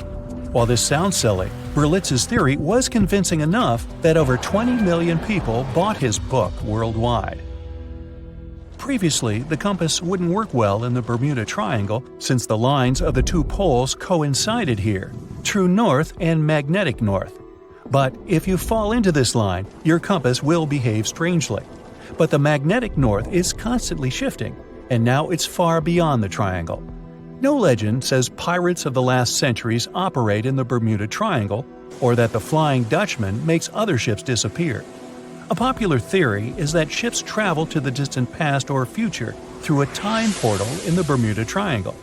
Fortunately, these are all myths. Just imagine hundreds of giant tentacles reaching out to a group of ships sailing through the Bermuda Triangle.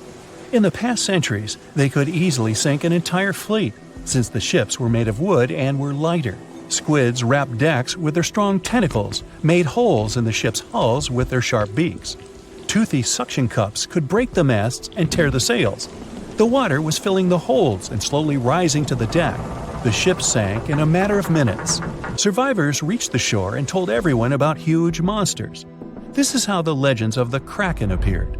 Fortunately, now people have sonars and equipment for monitoring the sea space. They say the main reason why this place is so enigmatic must be the magnetic fields that form this ominous triangle. Ocean floor is made of rocks containing a lot of magnetite. It's more like iron. Magnetic fields react to the high concentration of magnetite on the ocean floor, which may start a sort of conflict between the two. It can often lead to various weather anomalies and, as a result, navigation issues.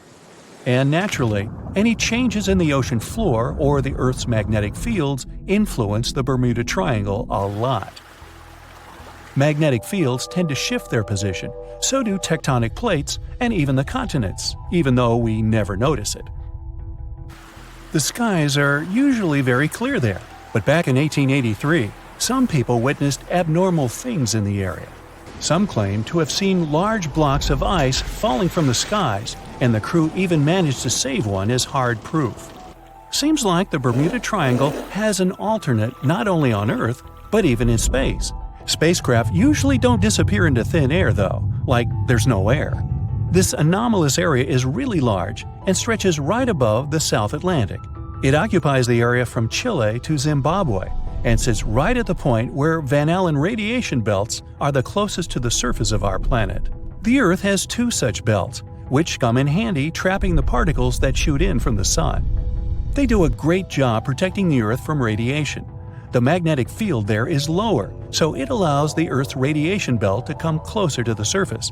Whenever a satellite passes by, it will be exposed to radiation, which might lead to serious damage. So, no satellite can take pictures of it. The South Atlantic anomaly is part of the Earth where natural radiation just flows out of control. Still, there is little evidence that all these triangles are really dangerous. Many believe the Bermuda Triangle itself has been proven time and again to be nothing but a work of fiction. In fact, some shipwrecks, such as the Ellen Austin, gained popularity in the middle of the 20th century, while nobody even thought of drawing a triangle in the Bermuda area before that. The mystery was popularized by science fiction writers and became a common myth, while no serious research proved it any more dangerous than other parts of the world's ocean. So, the crew of the Ellen Austin back in 1881 weren't even aware of the Bermuda Triangle back then, let alone afraid of it. What do you think?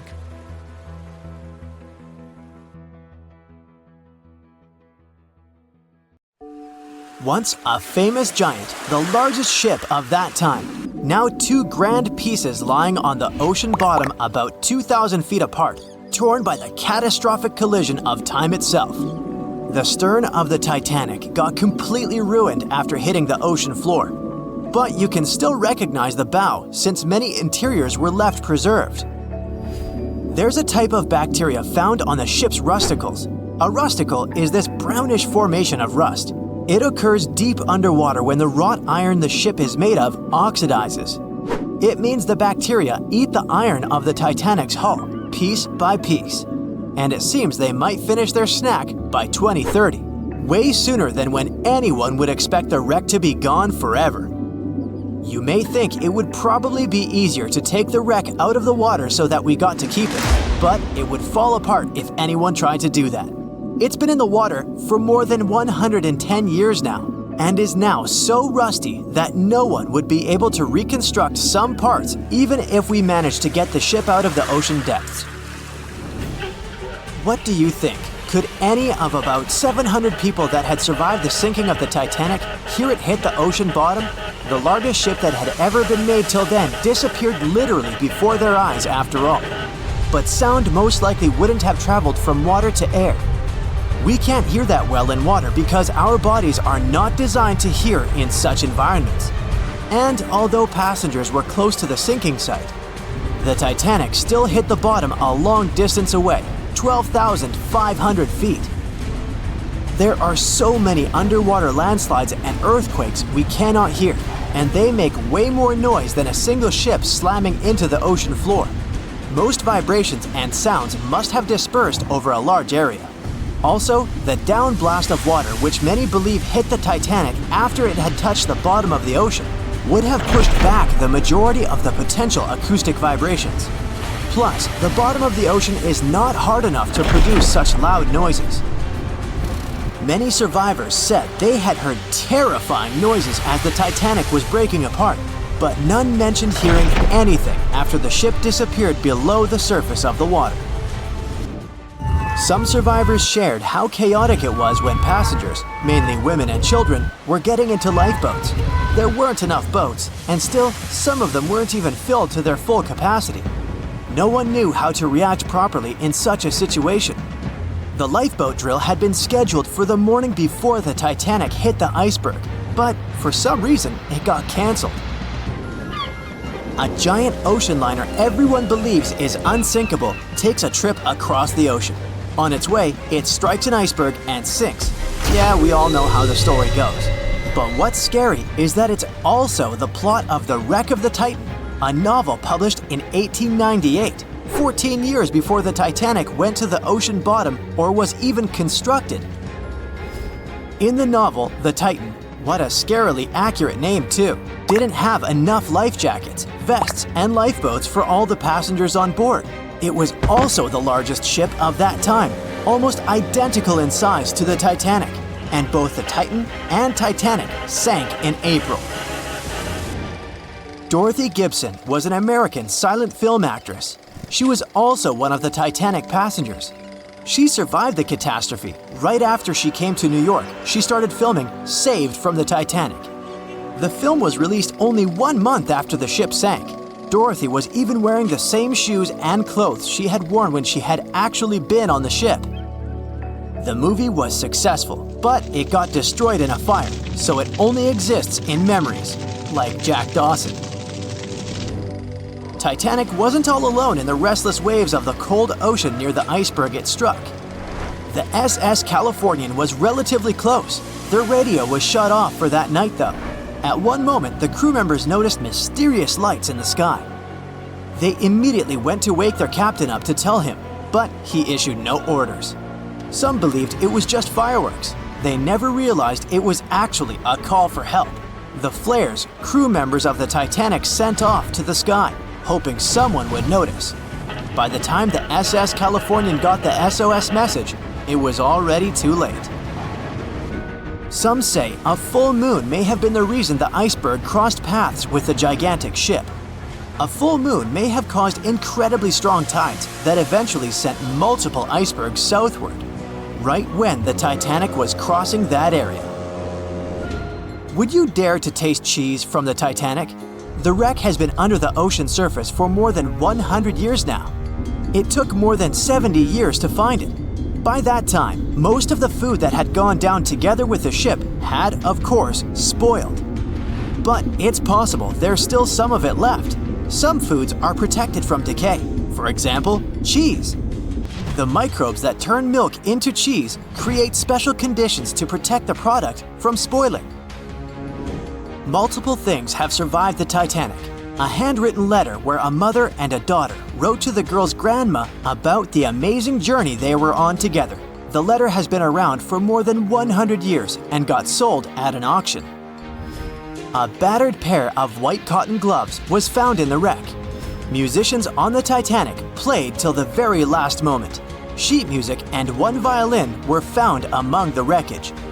The bell one of the crew members rang 3 times to warn there was a very close iceberg on their way. A pocket watch that stopped at 1:45 a.m., the time when the ship went under the water. Perhaps one person could have changed what happened on the Titanic.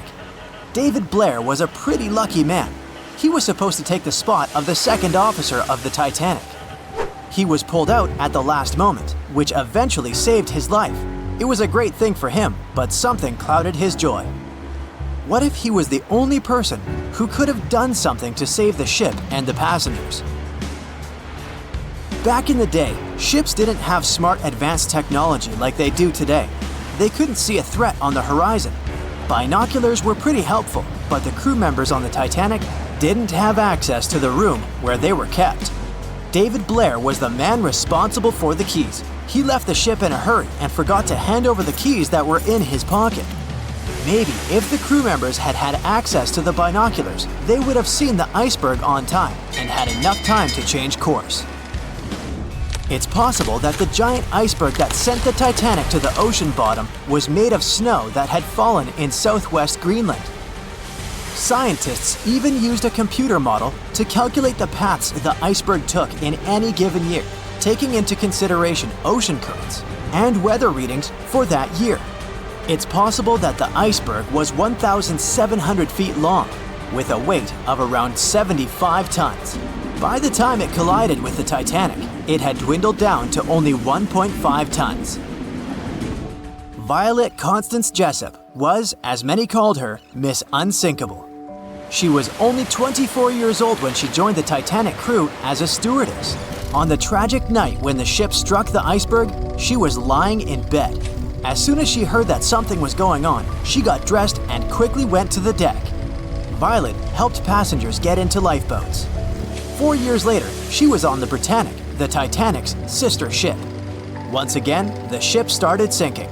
Not only did the woman survive another accident, but she was also once again the one helping other people to escape the vessel before it disappeared below the surface.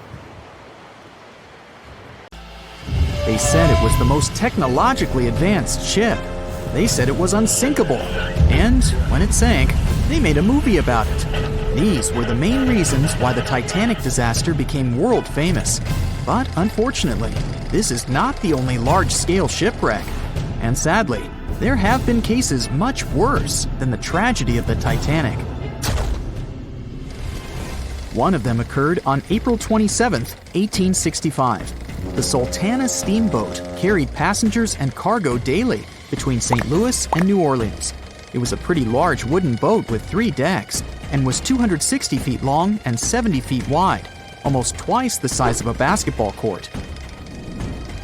The ship could carry about 350 passengers, but on that unfortunate day, more than 2,000 people were on it. On April 23rd, she was making a routine voyage from New Orleans when it broke down. Something was wrong with the boiler, so the vessel docked in Vicksburg for repairs. At the port, the ship's captain, James Cass Mason, found out about an excellent opportunity to earn a lot of money. All he needed to do was to transfer a large group of former prisoners to the north. The captain agreed to do it, but the problem was that the boiler required a lot of time to repair. Mason was afraid that his competitors would take the job, so he decided to sail despite the malfunction the ship had. He patched up the holes in the boiler instead of a big repair and invited all the ex-prisoners on board. So, there was a broken boiler, an excess number of passengers, a lack of lifeboats, and not the best river conditions. Also, the captain refused to send the ex-prisoners to the hold, so they were all with ordinary passengers. There were strong chances for a shipwreck, but the greedy desire to earn more money was stronger. The Sultana went on a voyage and sailed up the river for 2 days. At this time, one of the biggest Mississippi floods in history began. The river overflowed its shores because of the flood, with the water level rising several feet. All the trees on the shore disappeared, and only the tops were sticking out of the water. The ship sailed opposite this powerful current, making the boiler work too hard.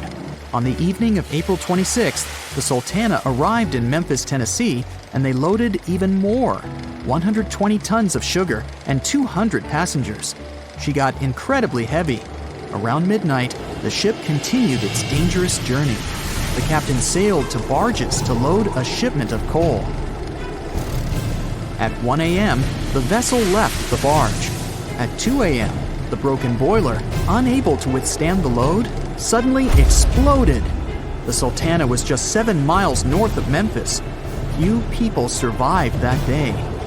Problem was that passengers trying to escape from the fire jumped into a cold river with a strong current.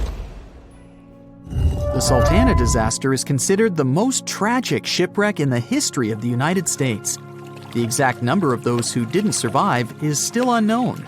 According to various sources, this number was from 961 to 1,800 people. Don't be surprised that almost no one knows this story. There were many more survivors in the Titanic tragedy, and everybody heard about it. But the Sultana sank during one high-profile event. 12 days before the shipwreck, the country lost Abraham Lincoln. People hadn't yet recovered from this news, so no one paid much attention to the tragedy of the Sultana. Many catastrophes happened quite recently by historical standards. One of them occurred in 2002. The ferry La Jula was a Senegalese vessel. The ferry sailed twice a week, mainly along the coast of Dakar, carrying passengers who traded mango and palm oil. It made daily voyages and never faced severe problems thanks to modern rescue equipment and good repair service. But one day, the ship's crew discovered a malfunction and sent the boat to port. For almost a year, La Jula was in a non-working condition, awaiting repairs. But it didn't get high-quality service. After poor maintenance, the ferry set off on its last voyage. On September 26, 2002, La Jula sailed between southern Senegal and Dakar, and at 11 p.m. headed toward Gambia, where a strong storm began. The wind raised high waves, but this wasn't critical for the large passenger ship unless the number of people on board didn't exceed the established norm. La Jula was supposed to carry about 500 passengers, but had many more people that day. Too many passengers, poor repairs, and a strong storm caused severe problems for the ship. But the main factor in the shipwreck was that La Jula was only built for sailing in coastal waters, but that day, it sailed far from the shore. Big waves started rocking the boat, and at some point, it just turned upside down. The ship's deck went underwater, and its lower part stuck above the surface like an iceberg. All the passengers sitting in cabins fell on the ceiling and lost their orientation in space. There were no holes or damage in the ship's hull, and water flooded the lower decks for a long time. The vessel stood in a twisted position for several hours. Then, the boat began to sink when the water seeped through the deck and hold. The ocean was warm, but no one came to save the passengers. People had to wait almost 4 days to be rescued. Unfortunately, only a few managed to survive. The Philippines is a very dangerous area for ships. This place consists of several thousand islands and a vast area with shallow water. Ships can run aground and damage the hull with reefs and pitfalls. On September 20th, 1987, one of the most terrible disasters in navigation history occurred there. A Philippine passenger ferry called Dona Paz left one of the islands and sailed toward Manila. The sun was shining, the ocean was calm, and the visibility was good. But for some reason, the crew members didn't notice how the tanker Vector was approaching them. The two ships collided at low speed. The collision wasn't strong, but the problem was that the Vector had tons of oil on board, and the Dona Paz crashed into the cargo hold where that oil was stored. So it spilled all over the ocean, and then a spark slipped through. Not only did the two ships catch fire, but also filled with water. Both ships sank in a matter of seconds. Only a few dozen people survived that disaster. On September 27, 1854, the passenger ship Arctic sailed from Liverpool to New York. The fog came rolling down, and visibility got really bad.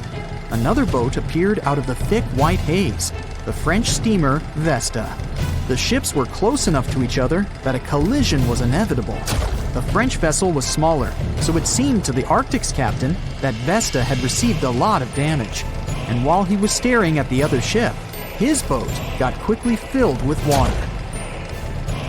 The captain gave the order to sail to the shore as fast as possible, but the ship's engines stopped working because of the flood.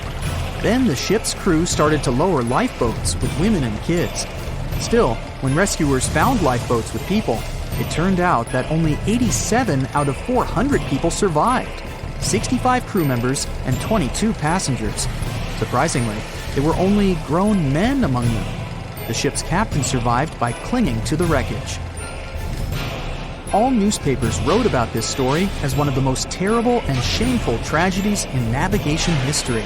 The survivors were criticized because they didn't save women and kids, and the crew members were accused of violating the law, since the safety of passengers should be higher than the safety of sailors.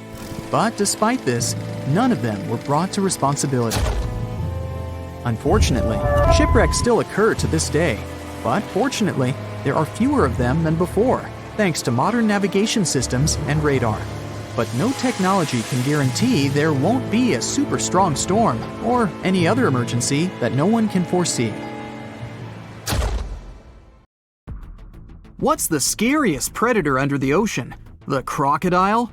I don't think so. Loch Ness Monster? Please, it never existed. How about the Kronosaurus? Well, it is extinct, but you might be onto something. Let's take a look at what it'd be like if these creatures were still around today. First things first, what on earth was it? The Kronosaurus was a marine carnivore that lived in the cool, high-latitude Eromanga Sea.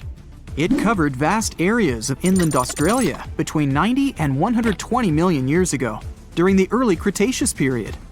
Near-complete fossils of the creature were also found near Colombia, which is a country that has a noted connection to prehistoric reptiles and turtles. This fact makes it extremely possible that the monster I'm about to describe existed worldwide. You might have heard saurus and thought, oh, it's a dinosaur. But these were actually reptiles. They were the largest member of the Plesiosauridae family, referred to as plesiosaurs.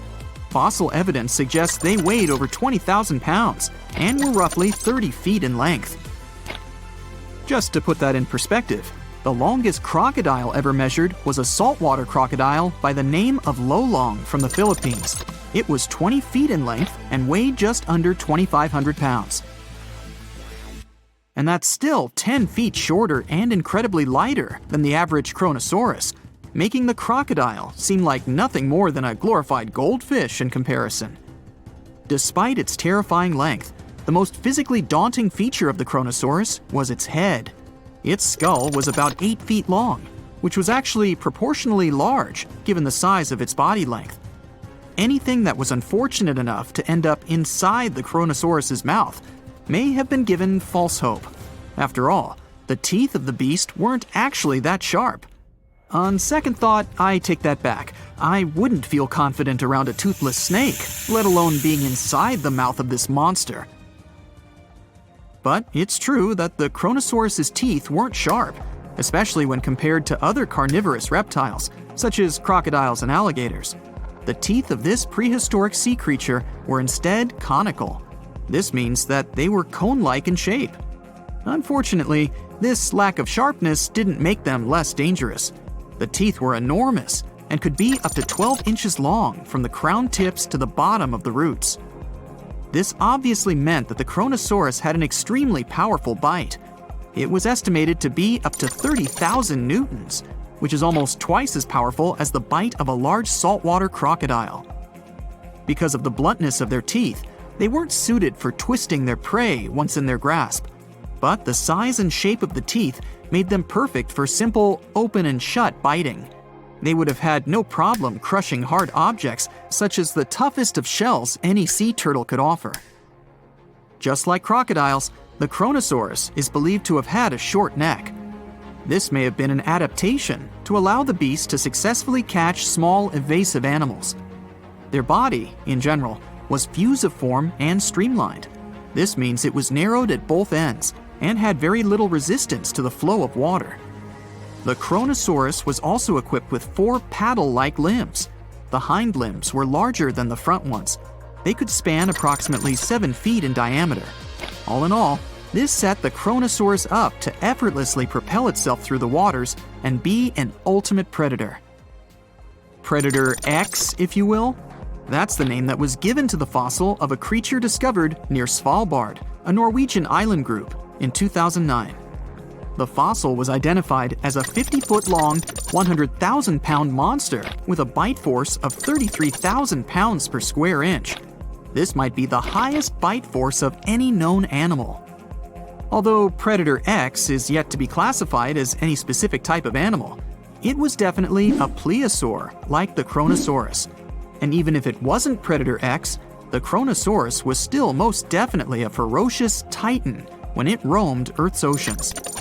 The Kronosaurus actually got its name from the Greek mythological figure of Cronus, the father of Zeus. Cronus was viewed as a titan from a generation of super powerful beings. So what was it that the Kronosaurus, this terrifying monster, actually feasted on to satisfy its appetite? This creature was known to eat sea turtles, squid, and other larger marine reptiles of that time, such as elasmosaurids and ichthyosaurs. This suggests that if crocodiles existed in the realms of the Kronosaurus, they too might have turned into lunch for the beast. There's evidence from the fossil remains of the Kronosaurus that suggests that they also feasted on sharks, which I know is a disappointment to those of you who view that beast as the king of the ocean. Not when the Kronosaurus was around, my friend. In any case, grounding all kinds of food into small pieces to help digest them would have been difficult without small teeth. This explains the presence of rounded stones found in many of the remains of these sea creatures. Researchers believe these stones may have been swallowed to control buoyancy or to help process food. It's also entirely possible they were accidentally swallowed while feeding on other animals from the seafloor. As if the Kronosaurus even needed to be a meanie with its already existing power and size, there's also evidence to suggest that it indeed might have been. It turns out that after using all its impressive attributes to catch its dinner, the Kronosaurus first liked to play with its food, like a cat does with a mouse. I guess since the hunt was so easy for them, they needed to get their fun from somewhere else. Well, I think now you should have a good idea about these creatures. So let's ask ourselves what it would be like if they were still around today. And by the way, why aren't they? Well, the Kronosaurus was completely finished off by the same KT meteor that took out the dinosaurs 66 million years ago. But even before this catastrophic event, they were coming under increased pressure from an even bigger and more vicious family of carnivorous marine reptiles known as mosasaurs. You can't always be a top dog, I guess, or rather, top marine reptile. But what if this never happened, and they were still roaming Earth? Well, this might be obvious, but can you imagine what kind of impact that would have on sea tourism? Based on the impact that famous movies about sharks and killer whales had, what do you think the presence of a Kronosaurus in the ocean would do to beaches? The very creature that would eat sharks and whales for breakfast. Beaches would certainly become a great place to go for a quiet walk, because nobody else would even be there. And what about such activities as boating, surfing, and scuba diving? You think anyone would dare try them, knowing that this 30-foot beast could be lurking beneath them? Let's give humans some credit and assume most of them wouldn't. This would cripple the global sea tourism industry, which is responsible for earning roughly $143 billion every year. Just to make sure this shocking point hits home, the most expensive yacht to ever roam the ocean was called the History Supreme. Its master bedroom was believed to have a statue made of T-Rex's bone and a wall made of meteorite rocks, as well as a 24-karat gold panoramic wall aquarium. Anyway, this yacht was worth nearly $5 billion, meaning you could buy 38 of them with the money lost in potential damages to sea tourism caused by the Kronosaurus. I'm sure that the yacht's owner was happy the beast never made an appearance in their luxurious aquarium. So luxurious, in fact, that some people believe the History Supreme, reportedly owned by some business genius from Malaysia, never even existed. Rumor has it that it was simply an elaborate hoax fabricated by the supposed designer. Anyway, I don't think the trouble would just stop there. People could actually be in serious danger, regardless of being near the ocean or not. No, I'm not about to tell you that this thing would grow legs, adapt to living on land, and start picking us off one by one. At least, I hope not. I'm just going to point out the damage that the Kronosaurus would inflict through its devastating impact on sea trade. In America, ocean transit accounts for 76% of national trade. On top of this, more than 100 vital pharmaceutical products originate in the sea. I'll also state the obvious and point out that the ocean is a huge food source for us humans. The presence of the Kronosaurus could have a great impact on our relationship with the ocean, something we usually take for granted. Wanna high-five a sea creature? Well, put your hand up for the Tasmanian red handfish. This fish doesn't swim like a fish. It walks. It uses its flipper-like hands to stroll around on the ocean floor. These bottom walkers are disturbed by swimmers and boats a lot. Some people even want to take them home as pets. I think it's better to just give them a wave and swim on by. The vampire squid. Its species name is Vampiroteuthis infernalis, which translates to vampire squid from hell. Oh yes, this vampire squid means to terrify everyone with its name, its dark red color, its spikes at the bottom, and the scary fact that it can basically turn itself inside out. The vampire squid loves putting on a good show, but it's as harmless as a kitten is to humans. It's as if Dracula scared the pants off you, but he didn't have blood-sucking fangs. The vampire squid feeds on food particles from plants and animal matter floating near the ocean's surface. Since they're not predators, they need good defensive strategies, and their vampiric look is designed to ward off large creatures who want to eat them. Turning themselves inside out is a defensive mechanism since the spiky areas in the inner skin are more intimidating. They also shoot out a substance that does not have color, but is packed with bioluminescent particles to distract predators. The vaquita. Going out on a boat off the coast of Mexico sounds like the perfect vacation. The sun, the blue water, the most endangered sea creature. Wait, what? The vaquita isn't dangerous, but don't expect it to stick around to say hello or sign any autographs. It's incredibly shy. This little cow, that's what it means in Spanish, is one tiny sea mammal. With those black markings around its eyes, it looks more like a sea panda to me. Seeing one should make you feel very special. They're on the brink of extinction, mostly because they got caught by accident in fishing nets. It's estimated that there's only 10 left in the wild. The blue dragon. This little creature looks like something out of a kid's fantasy movie. It's called the blue glaucus, casually referred to as the blue dragon or blue angel. It can be found in many places, the Atlantic, Pacific, and Indian Oceans. It's kind of a mollusk and it only grows to be about an inch long. What you think is the back is actually the mollusk's bright underbelly. It regularly floats on its back so that its blue colors help it camouflage with the water's waves. The blue dragon isn't just pretty, it's also smart. It usually feasts on Portuguese man-o'-wars, also known as Physalia physalis. The blue dragon stores their stinging cells for later use, in essence, stealing their defensive mechanisms. When the blue dragon is threatened, it releases those stinging cells it stored, directing them at an enemy to sting them with more power than the Portuguese man-o'-war would have been capable of. As they can store a huge amount of stinging cells, they can be a threat to humans. So, if you find one, don't pick it up. It's best to admire it from a distance. The barrel-eye fish. If you ever wanted to have Superman's X-ray vision, looking at the barrel-eye fish will make you feel like you gained that superpower at some point in your life without even realizing it. The barrel eye has a transparent head, so you can see how their eyes and brain look inside. This magnificent creature lives in the deep sea. This is the lowest level of the ocean, where strange creatures roam in near-freezing temperatures and constant darkness. They're exposed to water's pressure that's almost 1,000 times that of the surface. If the idea of the deep sea sends a shiver down your spine, stay tuned to learn about another of its creatures later on. The barrel-eye fish can be found in the Atlantic, Pacific, and Indian Oceans. You might be wondering, why oh why would a fish have a see-through head? And that would be a fair question. Since the species was discovered in 1939, it was believed that the fish's eyes were set to see straight ahead and couldn't move. So it was assumed that they had tunnel vision. Scientists Bruce Robinson and Kim Reisenbichler from the Monterey Bay Aquarium Research Institute recently discovered that the fish can move its eyes vertically to see through the top of its translucent head. Thus, noticing if there are predators or prey nearby. The transparent head also allows more light to enter so they can detect prey better. It's believed that the barrel-eye fish eats jellyfish and small fish species.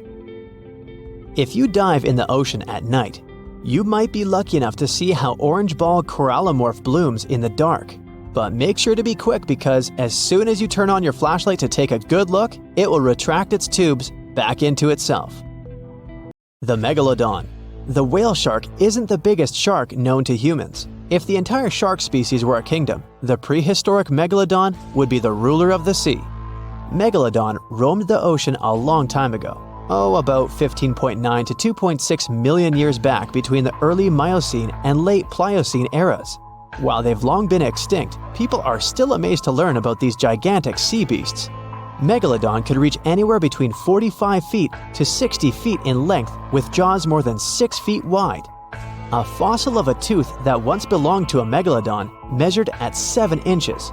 Needless to say, I'm pretty stoked that these guys have long been extinct.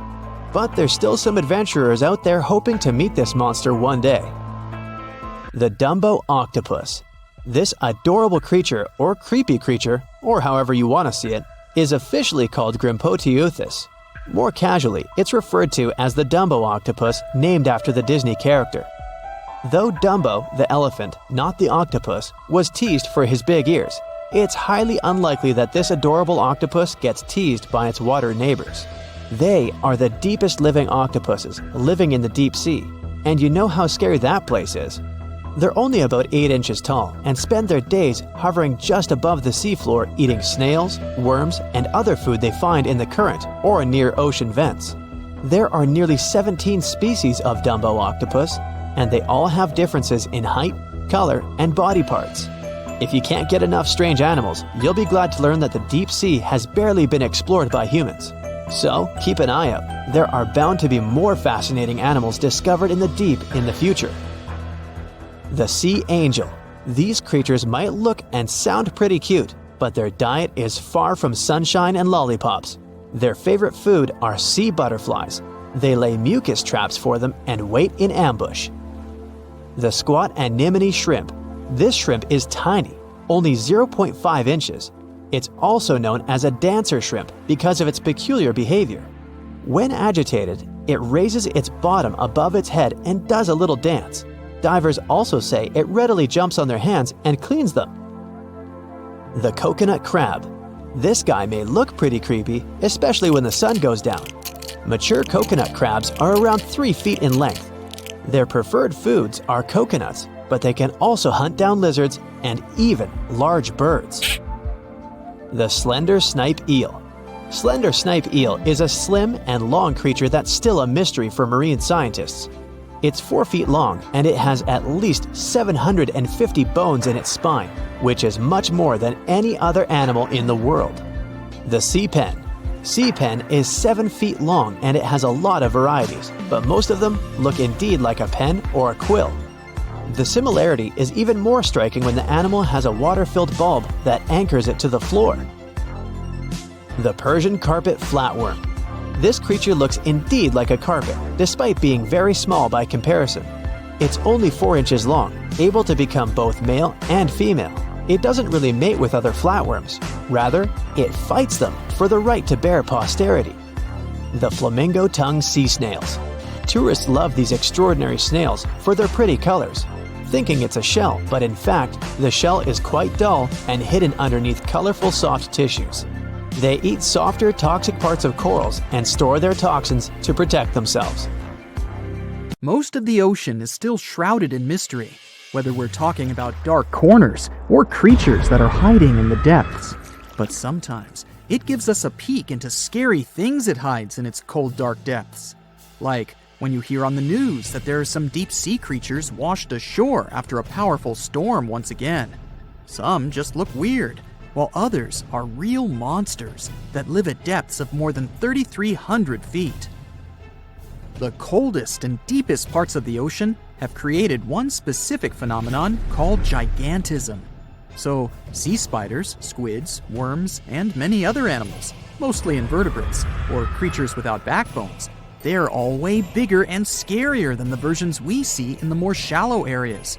In the Pacific depths, you can see a sea sponge as large as a minivan. Or what about the colossal squid that lives in subantarctic waters and is nearly 14 times longer than the arrow squid, a type that mostly lives in New Zealand? Researchers found many of these underwater monsters in the abyssal zone of the ocean. Back in 2021, the researchers showed images of the giant phantom jelly. It was at a depth of 3,200 feet. Its tentacles were 33 feet long. Wow, I wouldn't like to face that one on the beach. It probably eats only small fish and plankton, but it can swim to depths of more than 21,900 feet. And down there, this giant jelly doesn't have enough food. How does it survive then? Scientists haven't figured it out yet. And there are even more questions related to the giant squid, the biggest one ever found. This monster is 43 feet long, with a weight of nearly a ton. Imagine if those tentacles would grab your car, or something like that. They would smash it like it was a toy. There's no light in the abyssal zone. Sun rays just can't penetrate that deep. So there's no algae or underwater plants there. Local animals mostly eat snow. Marine snow is not like the regular one you build a snowman with. It consists of any small flakes or remains that fall from the surface of the ocean. Maybe even some leftovers that animals up there couldn't eat. So it's not much. But apparently, it's enough for very large creatures that hide deep down there, like giant squids. Squids that generally live at such depths don't bother going after their prey. They just wait until the poor animal swims right up to their long tentacles and falls into a trap. It may not be the best method ever, because not many animals will even swim into these dark, cold parts. But it's the method that saves energy. A giant squid eats only 1 ounce of fish daily, which is approximately 45 calories. That's nearly 50 times fewer calories than an average person should eat per day. So when a squid gets 1 fish, it saves it for a couple of days. I hope giant squids won't get the idea to go to the surface and look for food when there's not enough of it in the abyssal zone. And I hope even more that giant Greenland sharks won't get that same idea. You can find them at depths of up to 7,200 feet. They're twice as slow as we usually walk. They swim at a speed of 1.12 feet per second. Their slowness is part of the energy-saving mechanism that creatures down there need to survive. But they can speed up in the form of short bursts when they need to catch prey. But they kinda change their diet from predator to scavenger, considering their environment. There will be more leftovers falling from the surface than animals to go after. Greenland sharks grow just 0.4 inches per year, and they're mostly 20 feet long, which means they live for a very long time, sometimes up to 400 years. They also have a slow metabolism, and that's one of the main factors for their long life, too. Greenland sharks like to spend their time in cold waters. They're adapted to that, since their tissues have specific chemical compounds that prevent the forming of ice crystals all over their body. That means they have some sort of natural antifreeze. So what makes them so big? Scientists are still not sure, but some theories try to explain it. There's this thing called Kleiber's rule that says bigger animals tend to be more efficient. Just take a small fish and compare it to a whale with a mass hundreds of times bigger. The whale has a greater metabolism. It conserves energy more efficiently and loses less of it to the surroundings through heat. Moving on, bigger animals can ingest bigger prey. They're more likely to go through tough issues in their environment or defend themselves from predators going after them. Also, the body gets bigger when temperatures are lower. The Greenland shark is a perfect example. So are giant sea spiders. Sea spiders are generally common, and you find some very small ones at 0.04 inches. But in deeper parts of the Antarctic, they become 3-foot-long giants. They grow so big because the cold water has more oxygen. That way, more of it diffuses into the animal's body, and that allows it to grow bigger. Yeah, both as a creature and a nightmare. And how about this giant tube worm? Researchers found it accidentally while they were exploring the mysteries of the Pacific Ocean floor. They stumbled upon unusual hydrothermal vents. Volcanic heat is a thing that gets them going. As water seeps down through faults or cracks in the rock, these vents change their direction. When the water gets out of the vent, it's rich in different minerals and chemicals. Most animals wouldn't survive being around this toxic soup of chemicals, but not these tube worms. They came as a true surprise, because not only are they not bothered by these toxic vents and the almost boiling temperature of the water, but they developed entire ecosystems there. They're unique because they don't need sunlight to survive. Instead, small bacteria are their main source of energy. That bacteria gets their energy directly from these toxic chemicals. So it's not photosynthesis, but a process called chemosynthesis. And these tube worms don't have mouths. These bacteria live inside them. Strange story, huh? Plus, these scary worms reach up to 8 feet. Giant isopods are no better either. They lurk at the depths of the ocean of 1,640 feet or more below, far away from the sunlight, looking like some monstrous wood lice. They spend most of their time on the seabed, hoping to find some food falling from higher levels of the ocean. Check out their small hooked claws at the ends of their legs. Isopods use them to remain more stable while moving around the ocean floor. Since there's no light, they have long antennae that help them feel their way around. These sensory antennas are about half the length of their body. Giant isopods have pretty big eyes compared to their body size, too. They can grow over 12 inches from head to tail. And these fellas are really patient. Remember how we said animals down there rarely get food? Sometimes they need to wait for years to get a proper meal. That's why their metabolism is amazingly slow. 5 years later. They can go for 5 years without eating anything. Imagine that. I get hungry just talking about this. In 2006, a biologist did research to compare the differences between the shallows and the deep sea regions. He realized the deep sea mirrors the island rule. First, isolated parts of land develop biodiversity you won't find anywhere else.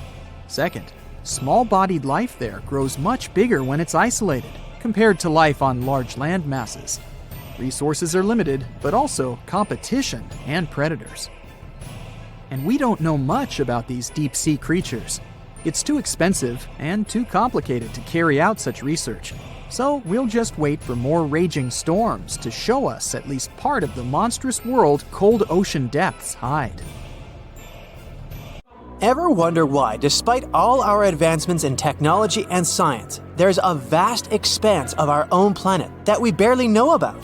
Believe it or not, over 80% of our oceans remain uncharted territory. It's as if we've got this massive aquatic playground in our backyard, and we've barely scratched the surface.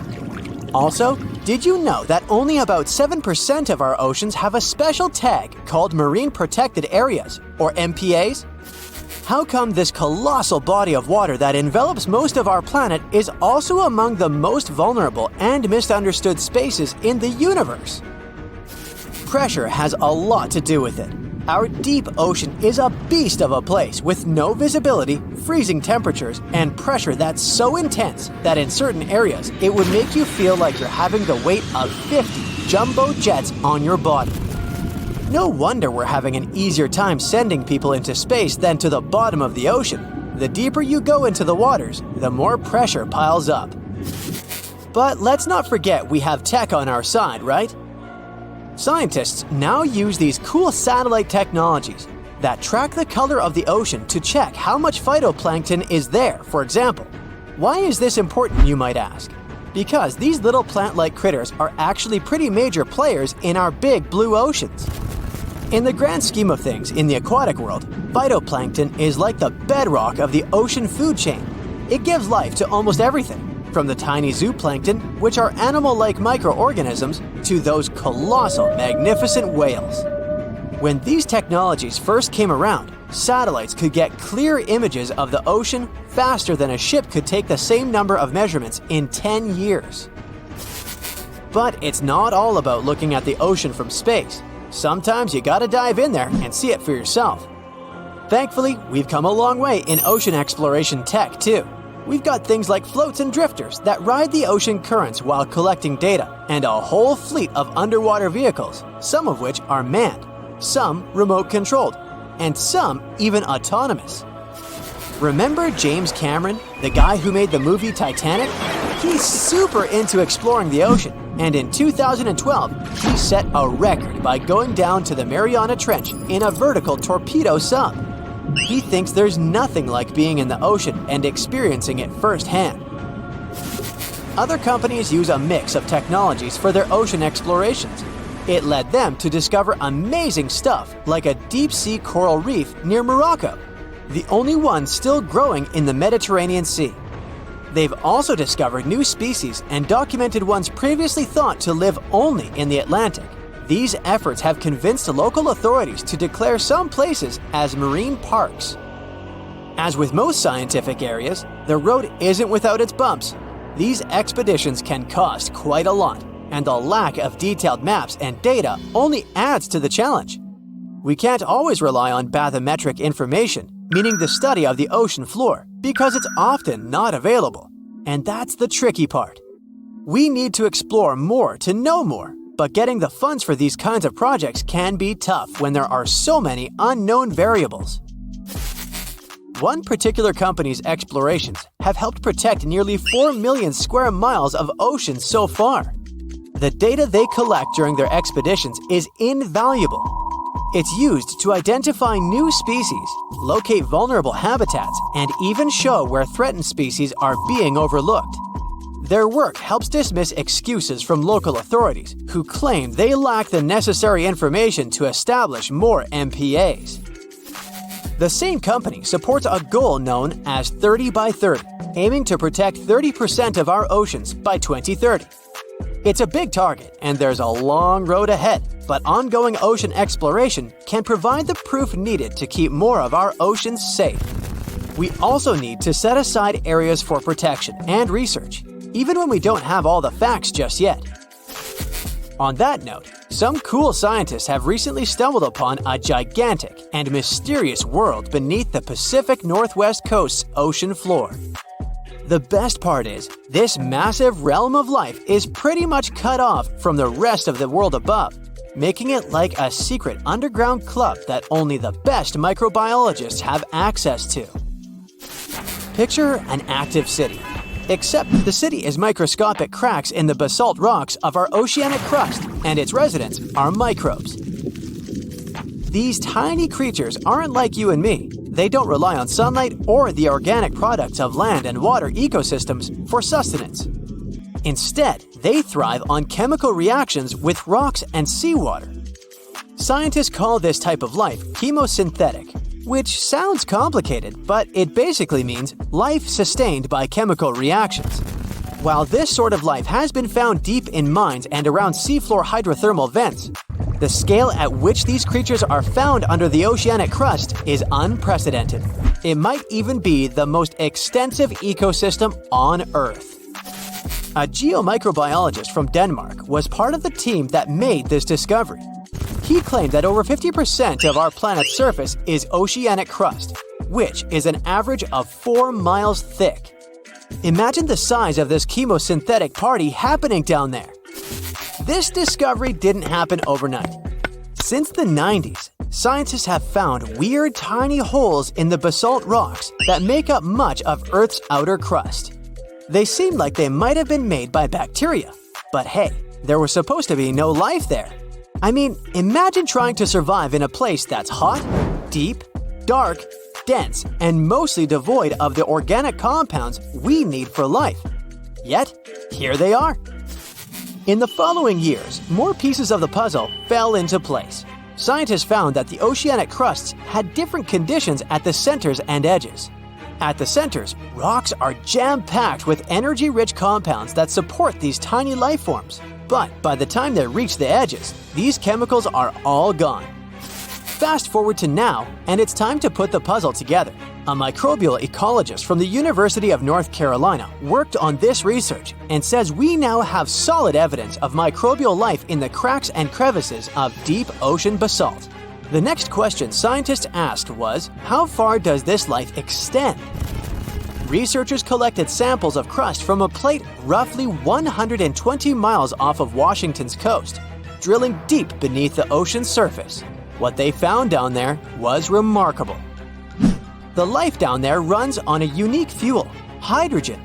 Yep, in the absence of sunlight, hydrogen provides the energy for all their biological processes. These microbes use hydrogen to transform carbon dioxide into organic matter. This matter and other byproducts, like methane, then fuel other organisms, creating a network of life. Of course, the life down there isn't as complex as the one we know up here. Scientists doubt there will be any multicellular life under the ocean because it's too hot and energy poor. But hey, who knows? This universe under our oceans still has a lot to reveal. This whole thing is significant for many reasons. First, it confirms that life can exist in places without oxygen, which changes our perspective on where we can find life. This makes us wonder if life could exist under similar conditions on other planets, where surface conditions might be too harsh. The implications on Earth are also profound. If a large portion of life exists in the oceanic crust, then our understanding of life on our own planet could be completely changed. This exciting discovery stretches our understanding of life and prompts us to keep exploring the mysterious depths of our oceans, pushing the limits of our understanding. NASA is also in on the whole deep sea exploration project. Why? Shouldn't they be preoccupied with outer space?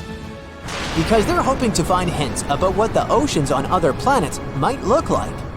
NASA specialists are really hopeful that by unearthing underwater secrets, we can solve some of the big questions about space. Plus, they're testing some nifty equipment for future journeys across our solar system. On April 10, 1912, the RMS Titanic set sail from England. But this wasn't the launch of a regular ship. The Titanic was the largest liner ever built at the time. It was 882 feet long. That's nearly the size of 3 soccer fields. And measured from the hull to the top of the smokestacks, the ship was an impressive 175 feet tall. That's the size of a 17-story building. Deemed unsinkable, it took 3,000 workers almost 3 years to build. But a mere 4 days into its very first voyage, at 11:40 p.m., the ship collided with an iceberg and was lost beneath the waves of the Atlantic Ocean. It took the liner only 2 hours and 40 minutes to sink. And of more than 2,200 passengers and crew members on board, only 706 survived. The wreck would remain lost for another 73 years, hiding its many secrets within the frigid Atlantic waters. And if it wasn't for a man whose whole life had been devoted to exploring the sea, the giant ship might have remained lost for a lot longer. That man was Robert Ballard. As a child, Ballard was obsessed with the ocean. This fascination started when he was just 12 years old. That's when he watched a film adaptation of Jules Verne's science fiction novel, 20,000 Leagues Under the Sea. It had everything to spark a young person's imagination, from adventure and strange creatures to a powerful underwater vehicle called the Nautilus. It could travel anywhere in the world you wanted to go. From that moment, life on dry land was no longer in Ballard's future. When he was 23, he was assigned to the Deep Submergence Group. There, he helped develop techniques to search the ocean floor. His biggest accomplishment was the creation of Alvin.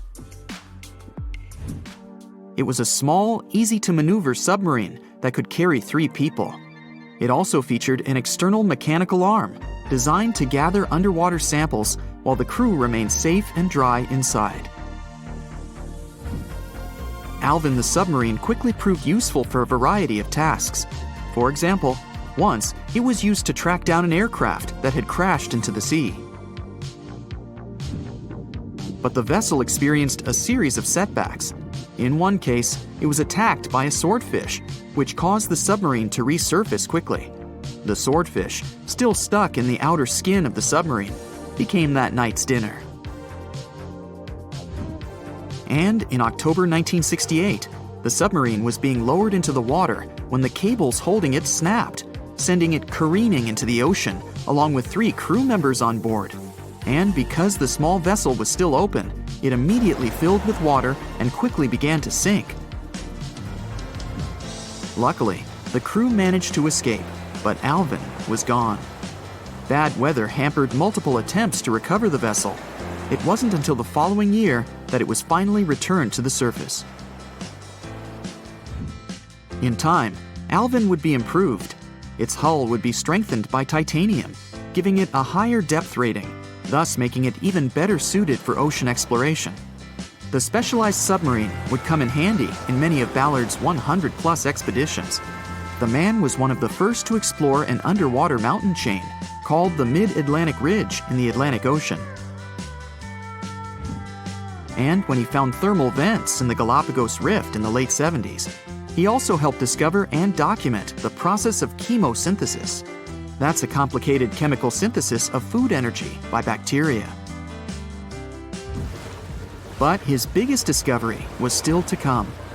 Ballard claimed he'd never been a Titanic fanatic, but he eventually became obsessed with finding the ship after watching other explorers try and fail.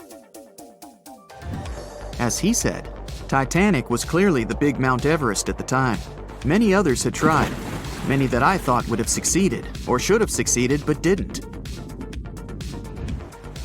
Ballard began thinking about finding the ship as early as 1973, and 4 years later, he actually made an attempt. He used the deep-sea salvage vessel Sea Probe, which was a drill ship equipped with cameras and sonar. But he was forced to give up when the drilling pipe broke. It just wasn't his time. In the early 80s, a Texas oil man named Jack Grimm tried to find the wreck on 3 different occasions. Once, Grimm was actually right over the Titanic, but his equipment failed to detect it. That's what we call extreme bad luck. Ballard was just biding his time. He needed a plan and some help. The first issue was getting down to the bottom of the Atlantic. The furthest down he had ever traveled before was 20,000 feet. And this trip took him 3 hours, and that didn't include the way back up.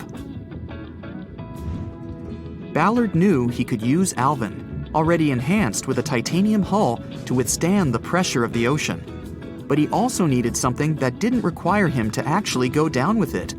An unpiloted remote-controlled submarine would be ideal. But first, he would have to create one. He reached out to the authorities, hoping they would provide funding for his project. And though officials had no interest in the Titanic, they were willing to help. But there was a catch. Ballard had to first focus on tracking down 2 submarines, the Thresher and the Scorpion, which had sunk to the bottom of the Atlantic Ocean in the 1960s. The authorities were hoping to study them to find out why they had sunk in the first place.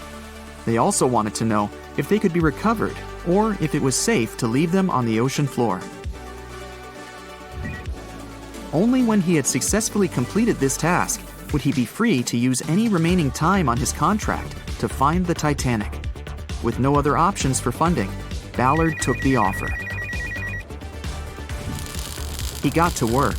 First, he created 2 new devices. Argo was an unpiloted deep-towed undersea video camera sled. It was designed to take photos and record videos from a series of cameras mounted on it.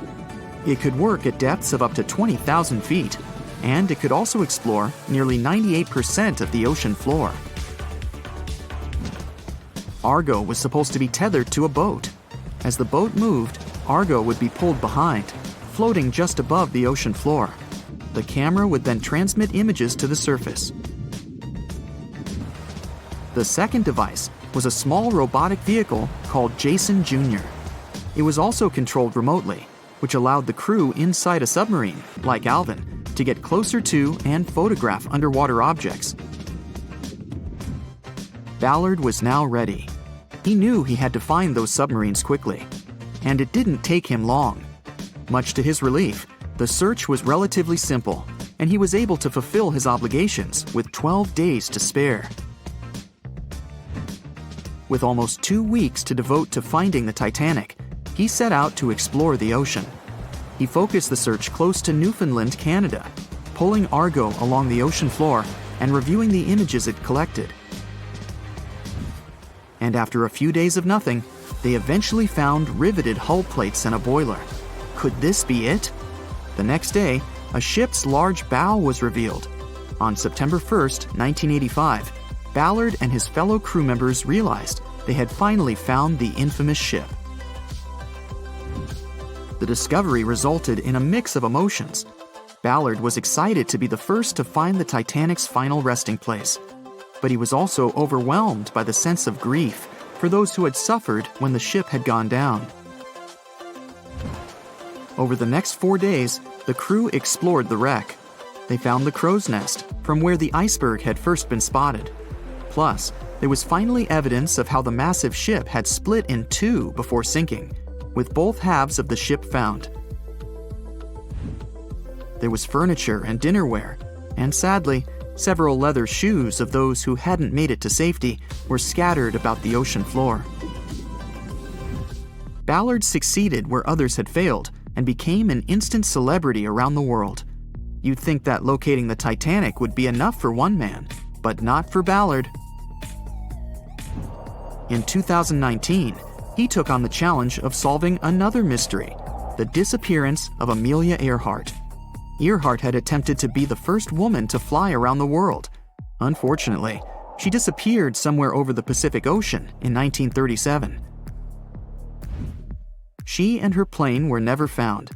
Ballard hoped that his luck with the Titanic would help with finding where Earhart had gone down, but his expedition failed to find anything. And though Robert Ballard has found more shipwrecks than anybody else, it's only the tip of the iceberg. It's estimated that there are over 3 million shipwrecks in the ocean, and Ballard has only located 100 of them. Now, in his late 70s, the man is hoping to encourage young people to continue his work of exploring the ocean and its many mysteries. In 1989, he started the Jason Learning Project to inspire grade school students to pursue science, technology, engineering, and math. He has his own research vessel called the EV Nautilus, after the name of the submarine in Jules Verne's novel, a fitting tribute to the story that inspired his career. The Royal Mail Ship, or RMS Titanic, easily the most famous steamship in history, was once the symbol of luxury and dreams that promised to come true. It took 3 years and 3,000 people to construct it.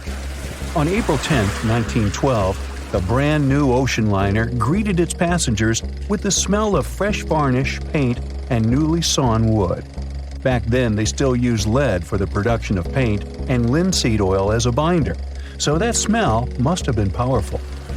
When it was fully operational, the giant vessel consumed around 850 tons of coal per day, and the passengers would also smell its fumes.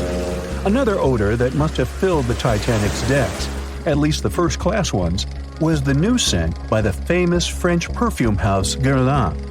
It was released earlier in the same year and quickly became a hit with the well-off ladies. The perfume that you can still buy today is a mix of violets and iris with creamy vanilla. On the dramatic evening of April 14th, when Titanic only had hours to live, the unknowing waiters were serving oysters, lamb and mint sauce, roast duck with applesauce, and other delicacies to their first-class guests. The second class was filled with the smells of curried chicken, spring lamb, and roast turkey. Third-class passengers had simple gruel and biscuits that night. At 11 p.m., as the ship got dangerously close to the iceberg, the new smell added to the mix. It was a mineral odor with metallic notes. If you have ice in your fridge, you must have noticed it takes the smell of neighboring foods. The same happens to icebergs. They take on the odors of sea animals and maintain the chemical composition of the water that they're made of. If more people had known about the meaning of this particular metallic smell, they probably still wouldn't have saved the ship. but the number of people that managed to escape to safety could have been larger. Speaking of smells, in case you've ever wondered what space smells like but aren't planning to become an astronaut anytime soon, listen up. You can try out Ode to Space, an aroma that was designed by NASA decades ago. The idea of the perfume was to help astronauts prepare for their encounters with space at all levels during their training. But hold on a second, space is a vacuum, so it technically shouldn't have any smell.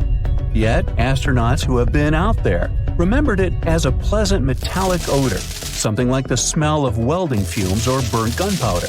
They could smell it on their spacesuits after coming back into their spacecraft.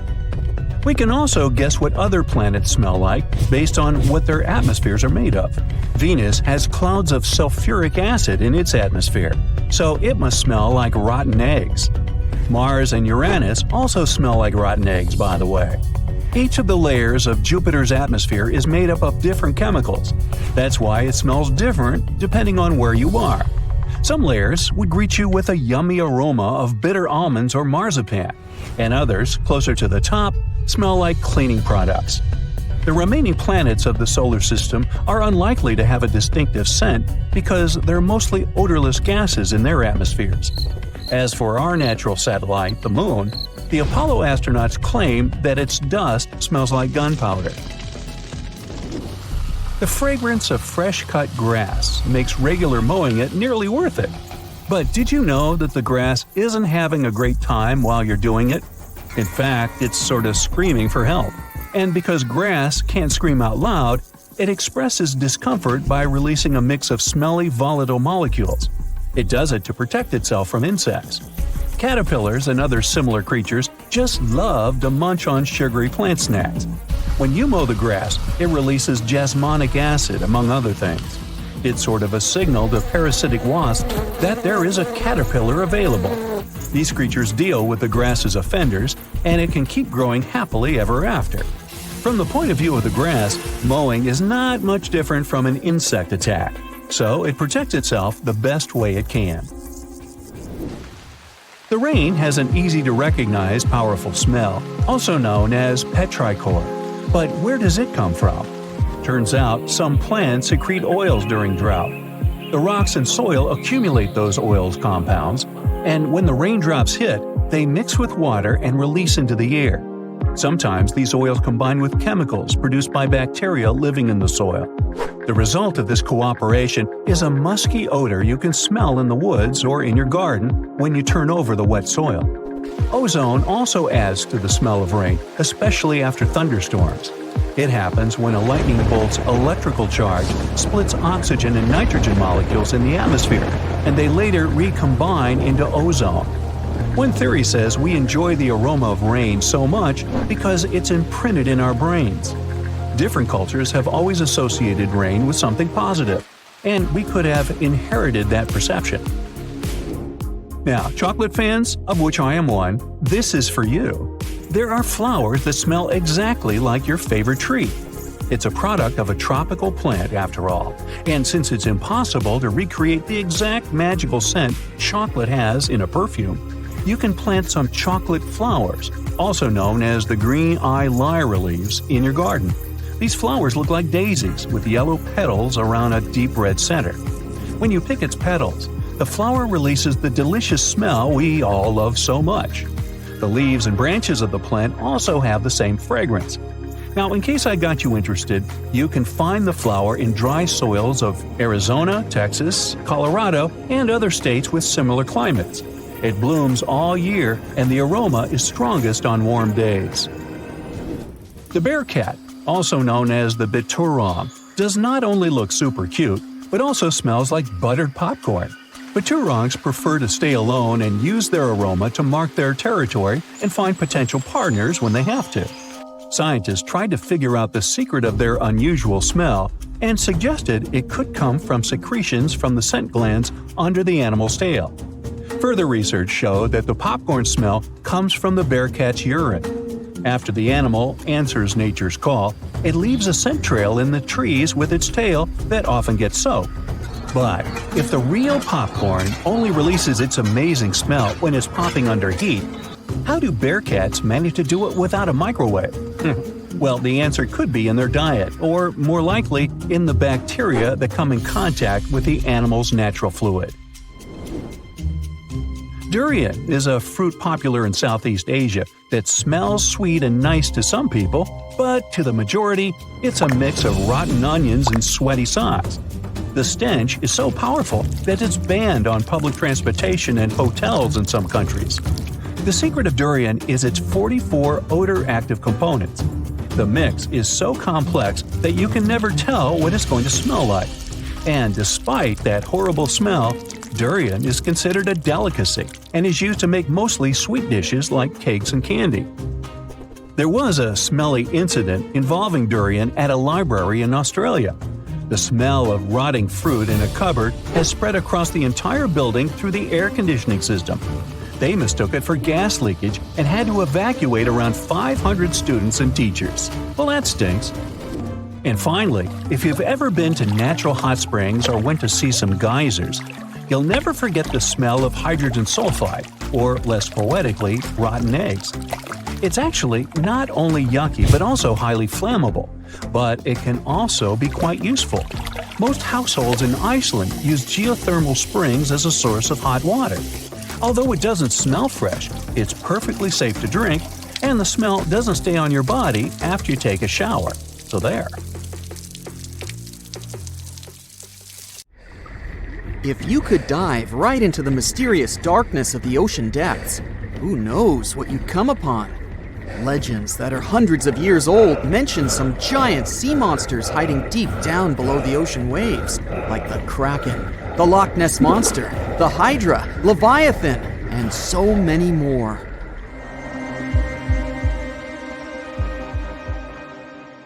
Okay, no one has ever seen such monsters, but there are still weird and unusually big sea spiders, squid, worms, and many other animals that grew way more than we'd expected.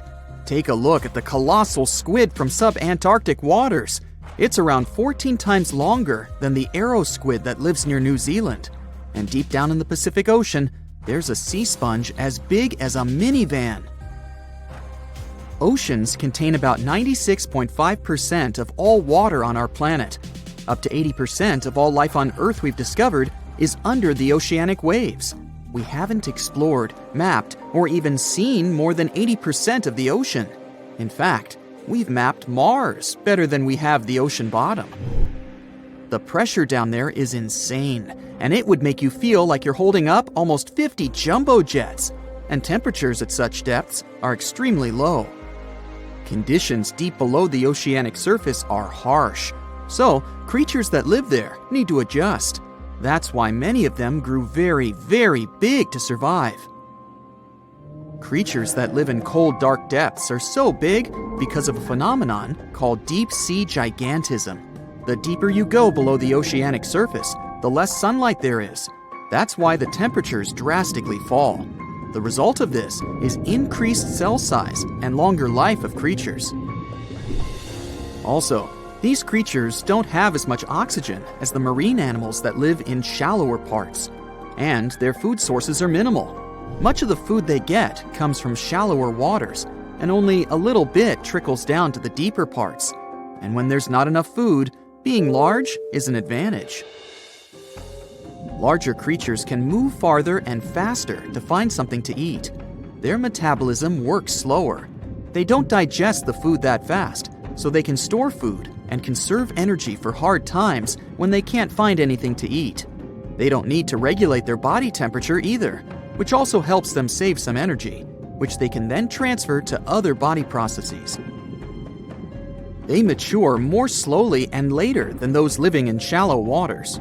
The majority of fish species that dwell in deep waters live 30 years or even more. Orange roughy fish, on the other hand, live up to 150 years. This fella grows 24 feet in length and weighs up to 1.5 tons. But it grows to be so big for centuries. They start looking for partners when they're 150 years old, and they can also live this long because there are not so many predators at such depths. Also, there are no humans or other things that can disturb them or endanger their existence.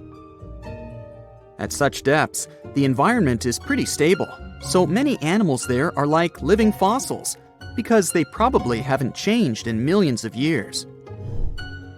The first 650 feet of the ocean's depth are considered to be the open ocean. The majority of the marine life we've discovered lives there, since that's the area the sun can still reach. And then, as you continue going deeper, you reach the twilight zone. It seems like nothing lives there. But at about 820 feet, you see a small oasis of ancient life blooming. For example, there are sea lilies, animals that have been living at such depths unchanged for millions of years. Coelacanths, another living fossil, have been living in the ocean for more than 360 million years. Hagfish haven't changed in a very long time either, for over 300 million years. This creature lives at depths of 5,500 feet. They evolved before the rest of the vertebrates, which is why this is the only living animal without jaws or a spine, even though it still has a skull. Deep-sea creatures can't survive in shallow waters. They've evolved to live in depths under bigger hydrostatic pressure. Humans and other organisms that have internal spaces filled with gas would end up crushed if we could go to such depths. That's why deep-sea divers always need to wear special dive suits designed for surroundings with higher pressure, even though they're not going that deep to the areas where these giants live.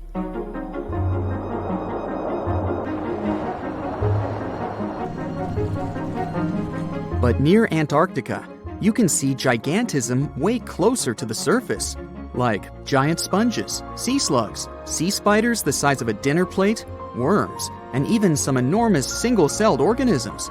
They all tend to chill in shallower waters. Scientists are not sure why exactly, but they think it could have something to do with oxygen. Giant species use just a little oxygen, and the waters around Antarctica are pretty rich in it, which means there's hardly any limit to these animals growing bigger and bigger. Back to deep-sea creatures. As mentioned, they had to adjust to strong pressure, so they almost don't have any air gaps in their body at all. They're mostly water-based, and since water is incompressible, which means it's not something you can compress, it helps them stay unaffected at such high pressure. But because of all that, if they were to go up towards the surface, they'd probably swell up, maybe even explode. Just look at the blobfish, the one that takes the title of the ugliest animal in the world. It looks normal deep down below the surface, where its natural habitat is. But when it gets up to the surface, where the pressure is 120 times lower, it changes its shape. The blobfish doesn't have a skeleton or muscles, so without high deep-sea pressure, it ends up being all floppy and saggy. The dark oceanic depths are not just scary to watch, but to listen to as well. In 1997, scientists were trying to find underwater volcanoes located off the South American coast. During their travels, they recorded one of the loudest noises ever registered. It was pretty weird, too. It was so loud, even sensors from more than 3,000 miles away managed to pick it up. They later called it the bloop. It took them 15 years to conclude the sound came from an ice quake. That's when seismic activity breaks frozen ground. Water at the bottom of the ocean is not always extremely cold. There are hydrothermal vents on the seafloor, and the water that comes out of them can be up to 750 degrees Fahrenheit. Powerful pressure, yep, the same one that would crush you, is something that doesn't allow the water to boil. There are hundreds of animal species that live near deep-sea hydrothermal vents. Some of them, such as tube worms, are not like anything we have seen before. These worms absorb chemicals from vent fluids. That's how they feed bacteria that live in them. And in return, those bacteria give them the carbon the tube worms need to survive. 2/3 of all of the coral species scientists discovered live in dark, deep, and extremely cold parts of the ocean.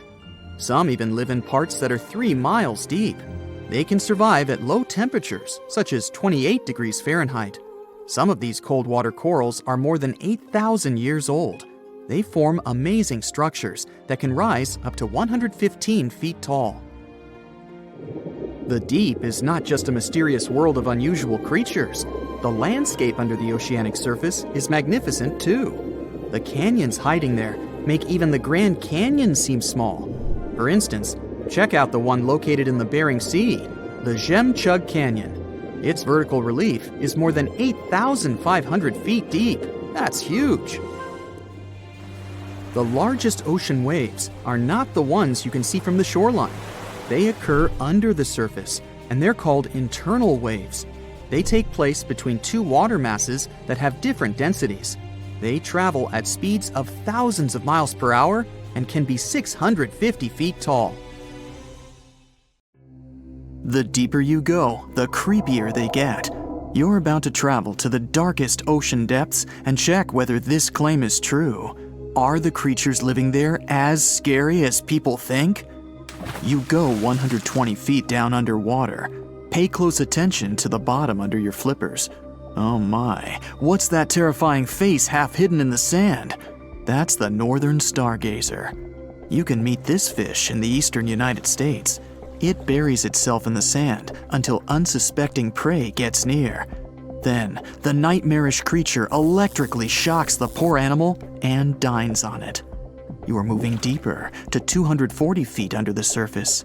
That's where you spot a colorful, puffy creature, no more than 1 foot long. It's the sarcastic fringehead.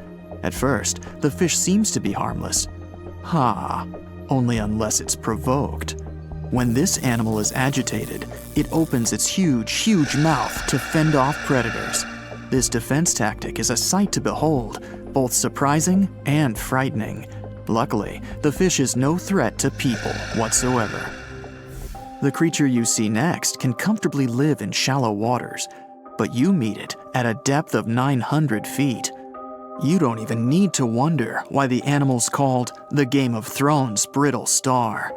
Unlike starfish that slowly crawl across the seabed, this creature moves fast. It wriggles its long, flexible arms to get from point A to point B.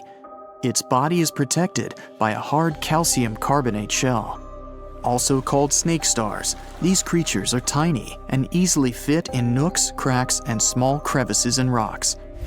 At a much greater depth of 2,000 feet, you come across the giant squid. For a long time, it was thought to be a creature from legends rather than a real animal. The giant squid was first caught on camera in 2001, and it's exactly as big as its name implies. The creature's eyeballs are the size of soccer balls, and the squid itself can weigh up to 600 pounds.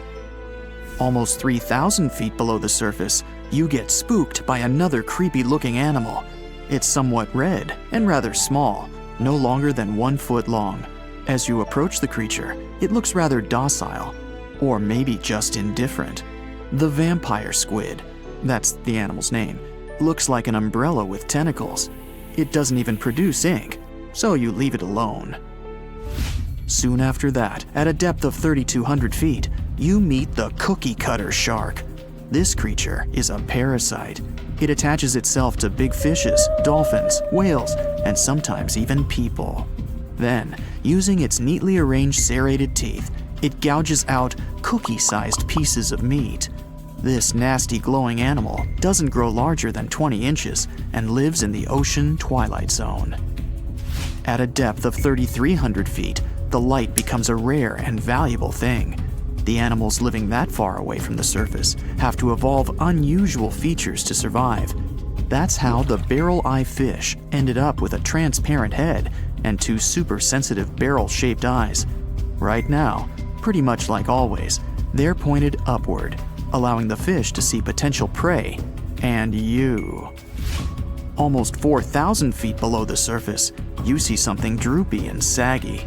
The blobfish doesn't have a skeleton or any muscle. Its jelly-like flesh lets the creature survive incredible water pressure. Despite its appearance, the blobfish is an ambush predator. It usually lies very still on the bottom, waiting for unsuspecting prey to swim by. You go a bit deeper and spot a creature that looks particularly ghastly. The goblin shark senses prey with its snout. The creature's terrifying jaws are attached to elastic ligaments. When some animal comes too close, The shark catapults its mouth forward to catch it. If your mouth could do the same, you would be able to eat things dangling 7 inches away from your face. Even deeper than that, at 5,000 feet, you notice another member of the shark family. The frilled shark looks like an overgrown eel, but its gills are lined with red fringe at the edges, hence the name.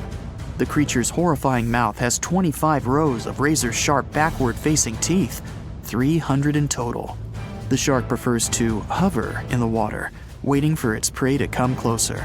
Then, it charges at it like a snake. Suddenly, you see something glow brightly like an electric bulb. But after coming closer, you recoil in horror. The creature looks like an upgraded eel equipped with oversized teeth. That's the deep-sea dragonfish that can live at a depth of 6,000 feet. Chemical processes going on inside the fish's body produce an eerie red glow. This glow is used to communicate with other fish. At the same depth, you meet another deep-sea inhabitant. Its most prominent feature is its huge mouth. Thanks to it, the gulper eel can swallow its prey whole. Its stomach can expand to a terrifying size when it needs to fit something large. At a depth of 6,600 feet, you come across an angry-looking creature with a fishing rod over its head. It's the deep-sea anglerfish. The animal has an unusual dorsal spine, even though it's worn only by females. It protrudes above their mouth and has a lure on its tip, some luminous flesh that baits prey. The anglerfish has such a big mouth and its body is so pliable that it can swallow animals twice its own size. You're 7,000 feet down when you see another fish that's glowing in the dark. The black dragonfish is a sly creature. It has its light-producing organs arranged along its belly. The spooky creature also has gleaming flashlights next to its eyes. They help the animal find prey and attract potential mates. At the same depth, you also spot an enormous pillbug. But unlike the critter you can find in your garden, this one is at least 20 inches long. That's the giant isopod, and it is, indeed, related to the roly-poly, as well as crabs and shrimps. These creatures may look somewhat scary, but they're harmless. They feast on other deep-sea animals only after those have passed away. At a depth of 13,000 feet, you notice the ocean floor has become a bit fluffy. That's because it's covered with zombie worms. These creatures rarely grow to be more than 2 inches long, and still, they can break down fairly large animals, so strong the acid they produce is. The worms' feathery appearance makes them look like plants, but the truth is, these creatures munch on rock-hard bones of the world's largest animals, such as whales. The grid-eye fish almost scares you out of your mind soon after that. This creature has a pair of large greenish oval plates on the top of its head and no eyes whatsoever. Experts believe that these bony membranes detect light coming from predators, saving the fish's life. You're now 3 miles down below the surface, and that's where you spot something bizarre on the bottom. It's definitely a fish, but it's standing on the ocean floor on 3 long, rigid legs. Ah, it's the tripod fish. Curious rather than scary. This creature has adapted to the almost complete darkness by giving up on its vision. It has to rely on vibration and touch to sense prey. And then, the fish uses its fins as hands to transport food directly into its mouth.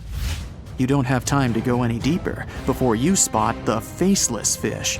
This slightly off-putting creature has no eyes, and its mouth, smiling a Mona Lisa smile, is underneath its body. For the first time, the faceless cusk, which is the creature's official name, was seen more than a century ago. The next time it happened was only in 2017.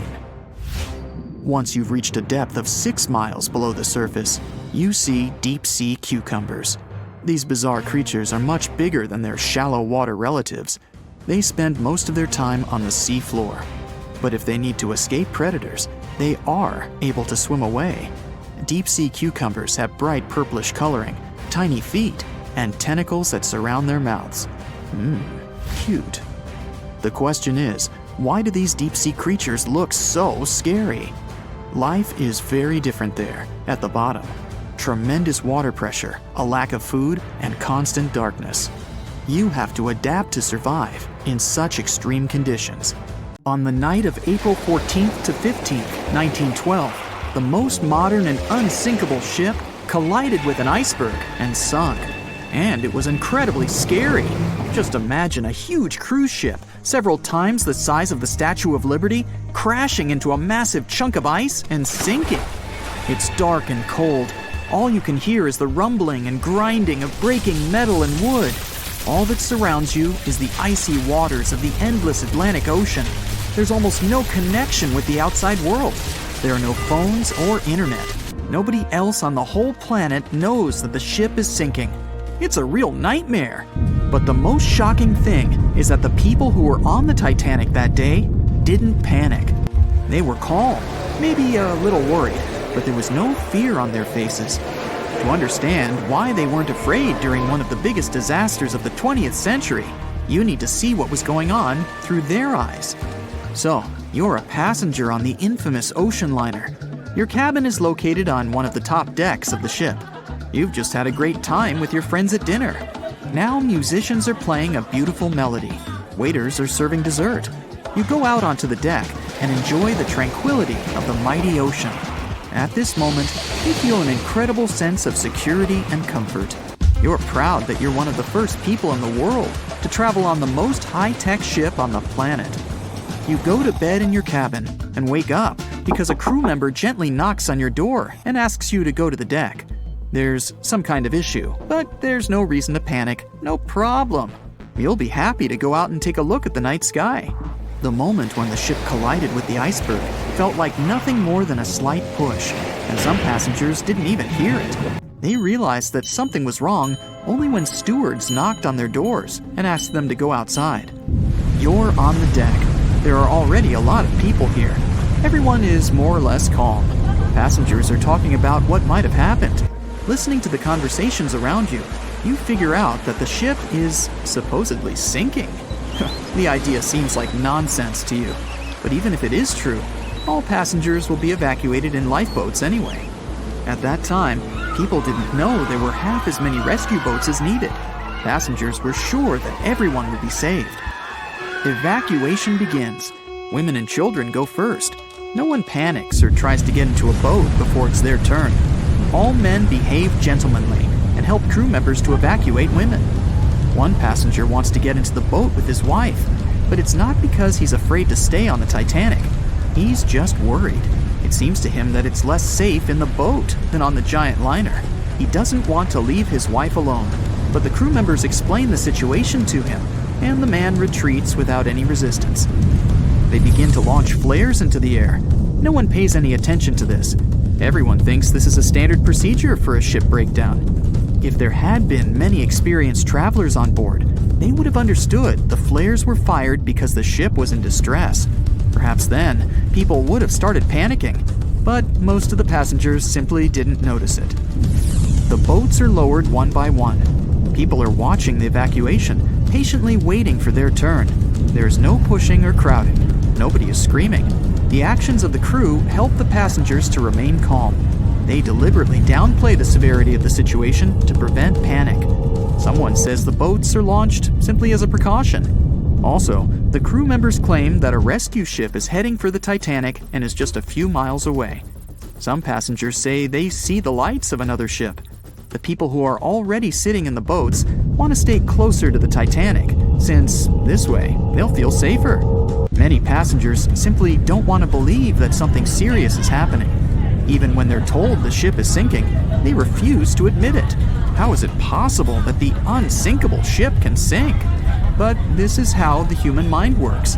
In extreme situations, it refuses to believe that something bad is going to happen now. You don't even want to think about it. One of the passengers says that it seems to her that the danger is exaggerated. She claims that all people will return to the Titanic at any moment. Some passengers are afraid, and still, they don't want to leave the ship. Warm cabins and the safest ship in the world are here. The alternative is the ice-cold ocean and small, unstable rescue boats. Someone refuses to leave the ship because they can't find their baggage. Some passengers carry all their belongings with them. they don't want to leave them on the sinking ship. There are many immigrants on board, and some of them don't even understand English. The crew members can't explain to them what's happening. These passengers misunderstand stewards' instructions during the evacuation. They can't figure out the inscriptions on the evacuation signs. Many passengers are sure there's been some kind of breakdown in the engine compartment. The problem will be solved soon, and the Titanic will continue its journey. People only start to realize the ship is going down when it begins tilting forward, and its rear part starts rising above the water. That's when those around you start panicking. Some jump into the water, others climb into the lifeboats without waiting in line. But in general, there's no chaos and hysteria. And this is despite the fact that there are about 1,500 people on the ship. Scientists claim that some of them never even left their cabins. Those people refused to leave their stuff behind and didn't believe that something serious had happened. During the evacuation, the orchestra is playing. This helps people to keep their cool. They hear music, and it seems to them that everything will be fine. The music keeps playing on the Titanic almost until the very end. At about 2:05 a.m., the crew lowers the last boat with passengers. 15 minutes later, the ship goes underwater. Even after the tragedy, the surviving passengers can't really understand what's happened to them. They remember boarding the boats and moving away from the huge vessel, and they won't forget seeing it go under the water. But even after a while, they still can't realize what a terrible catastrophe they've just experienced. Sometime later, people began to write books about those fateful events. They made documentaries and feature films. The news about the Titanic was in every newspaper. It spread all over the world. In any description of that day, the tragedy looks like a terrible disaster. But those who were there admit they didn't feel all-consuming dread. They just couldn't believe what was happening that day. The tragedy of the Titanic might seem more terrible for people who heard about it than for people who experienced it. Many people around the world refused to go on board large ocean liners after the catastrophe. They were afraid of what could happen to them. At the same time, a lot of passengers who survived on the Titanic continued to travel by other ships. There was a woman who survived 3 shipwrecks, including the Titanic, and she still continued traveling. And what if people tried to raise the Titanic from the sea floor? This happened many years after the shipwreck. Then, the $5 million operation failed. Nylon slings were attached to a large part of the sunken ship. The other ends of the slings were connected to diesel engines. For the entire operation, a mini-submarine was used. A piece of the Titanic, weighing 21 tons, was being pulled up when one of the slings tore. And then, one by one, the other cables began to snap too. The huge piece of the ship fell back to the seafloor. By that time, the participants of the rescue operation had run out of food supplies. And since the nearest shore was quite far away, they decided not to give it another try. It looks like a prehistoric creature that came from the time of dinosaurs. This scary beast is called the basking shark. It can grow up to 39 feet. People have only reported 3 of them in the past 160 years. The last sighting was in 2015, and before that, about 80 years ago. These sharks sometimes rise to the surface to filter out small animals, such as shrimps and other small crustaceans, when they want to have a nice, tasty seafood dinner. But when there isn't enough grub at the surface, they go down to the depths of almost 3,300 feet, where they tend to stay for months, which is something researchers discovered using satellite tags. Tag, you're it! Now, basking sharks like to spend their time in more temperate waters, but they can migrate long distances. They live across the globe, but in warm tropical or subtropical areas, they won't go near the surface because they're not fans of high temperatures. The lion's mane jellyfish is not that rare, but it's fascinating how large it is. It's the biggest among jellyfish species and the longest animal. Its total length can reach 120 feet. That's approximately 23 feet more than the longest blue whale scientists know about. The jellyfish has around 70 to 150 tentacles, and they all contain huge amounts of neurotoxins that can seriously harm you if you come in contact with the animal. But people don't usually come across this type of jellyfish because it rarely lives near the coast, preferring the open ocean. Generally, you can find the lion's mane jellyfish no deeper than 65 feet below the surface, where it dines on small fishes, zooplankton, and some other types of jellyfish. It uses its tentacles to catch its value meal. Hey, you want fries with that? The giant phantom jelly comes out of the darkness and depths of the ocean's midnight zone. Its sun hat-shaped bell reaches over 3 feet across. This bell trails 4 ribbon-like mouth arms that can be up to 33 feet long. This quite rare creature uses its mouth arms to catch unfortunate animals swimming around and not knowing what's coming for them. Giant phantom jelly propels itself through the water with periodic pulses coming from its orange head. It glows faintly and mysteriously in the pitch-black depths. It lives across the globe in all the oceans except for the Arctic. I'm guessing it's too cold. Because of its odd shape, people often call the oarfish the dragonfish or sea serpent. It's about 26 feet long, which makes it the longest bony fish we know about, and lives at depths of 3,300 feet. Oarfish spend most of their time in the deep, dark parts of the open ocean in tropical and subtropical areas. They almost never come to the surface, unless, invited. It's a ribbon-shaped and shiny silver creature with a long red dorsal fin and red oar-like pelvic fins. Its body has no scales and is very thin. The fish can grow to a length of about 30 feet and weigh 660 pounds. Oarfish have really big eyes that help them see better in their dark, scary surroundings. The frilled shark is definitely one of the gnarliest-looking marine animals out there. If you saw it somewhere, you'd probably think you went back to the age of dinosaurs. Yup, the frilled shark is a prehistoric creature because its roots go back 80 million years. This living fossil can grow to be 7 feet long. It got its name from its frilly gills. Even though frilled sharks have the shark part in their name, they swim similar to an eel in a distinctly serpentine way. Its mouth is terrifying.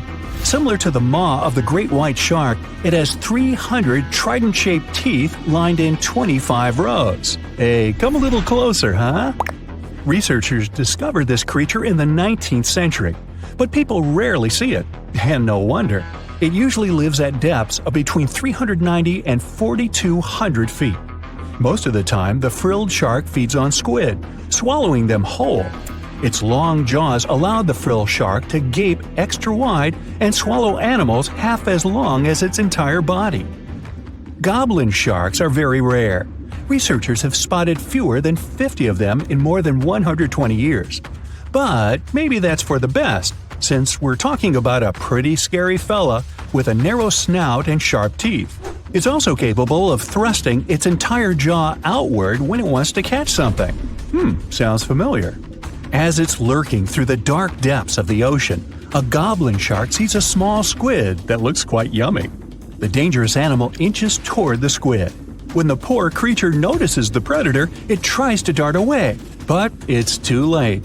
The shark has already thrust its jaw the whole 3 inches out of its mouth. This jaw is connected to the flaps of skin the shark can unfold. This helps a lot because the goblin shark is a sluggish animal, so it's pretty hard for it to chase its food. After finishing its lunch, the goblin shark puts its jaw back in its mouth and swims away as if nothing's happened. Goblin sharks mostly live at the bottom of the ocean. Like many other shark species, they prefer swimming alone. Here's a silver-colored creature with very rough skin. That's the ocean sunfish, with a total length of almost 11 feet. Its other name is mola. The ocean sunfish is the heaviest of all bony fish out there. People sometimes call it a swimming head because of its bizarre appearance. These creatures have such a weird shape because they're born with a back fin that never actually grows. It just folds into itself as the animal matures and creates a rounded rudder. The sunfish is a bit clumsy. It moves with the help of its mighty fins that allow the animal to swim on its side. This marine inhabitant is a solitary creature. It mostly feeds on zooplankton and jellyfish. The spotted wobbegong is one of the world's rarest sharks. It grows to be more than 10 feet long. It may not look as terrifying as some of its shark relatives, but it's pretty good at catching unsuspecting animals swimming past, mostly during the night. The animal has a spiracle, which is why it can breathe while staying still at the bottom of the ocean. It's motionless most of the time, which is why you can barely notice it. Its flat body and large pelvic and pectoral fins blend in with the underwater terrain. That's why they're so good at hiding. This ability helps when these sharks want to protect themselves too. Wobbegong means carpet shark. They usually live close to the ocean floor in coral reefs, on sandy bottoms, and under piers. People have even spotted the shark in the water that is barely deep enough to cover its flattened body. Now, blobfish lack teeth and bones, so they can't actively hunt. Since they don't have much muscle mass, they can barely move around. Hey, I had a roommate like that once. They get their energy from animals they scoop up from the seafloor. They also know how to conserve this energy. That's how it usually goes with deep-sea creatures. They don't have as much food as those animals that swim closer to the surface. Instead, they have special body mechanisms that allow them to save energy for the times when they don't have much to eat. Pressure at the depths where the blobfish lives is 120 times as high as that at the surface. That's why the bizarre creature looks like a weird gelatinous mass only when you bring it up to the surface. The pressure here is not strong enough to keep its body together. Hey, breaking up is hard to do. The white margin stargazer could compete with the blobfish for the title of the ugliest animal in the sea, don't you think? Now, this animal has eyes on the top of its head, together with an upward-facing mouth which the creature uses to hide itself in the sand. That's where it spends most of its time, with only its eyes protruding from the sand. It chills this way until some small animal passes by. It can lunge at its target incredibly quickly, literally within milliseconds. This creates a vacuum in the water that pulls in a crab, fish, or some other small, unfortunate animal. Another tactic involves venom. This fish has a venomous spine in its shoulder blade that helps with catching other animals and defending itself against enemies. Even though it's not related to the electric eel, the white margin stargazer can generate an electric shock as powerful as 50 volts. Ow!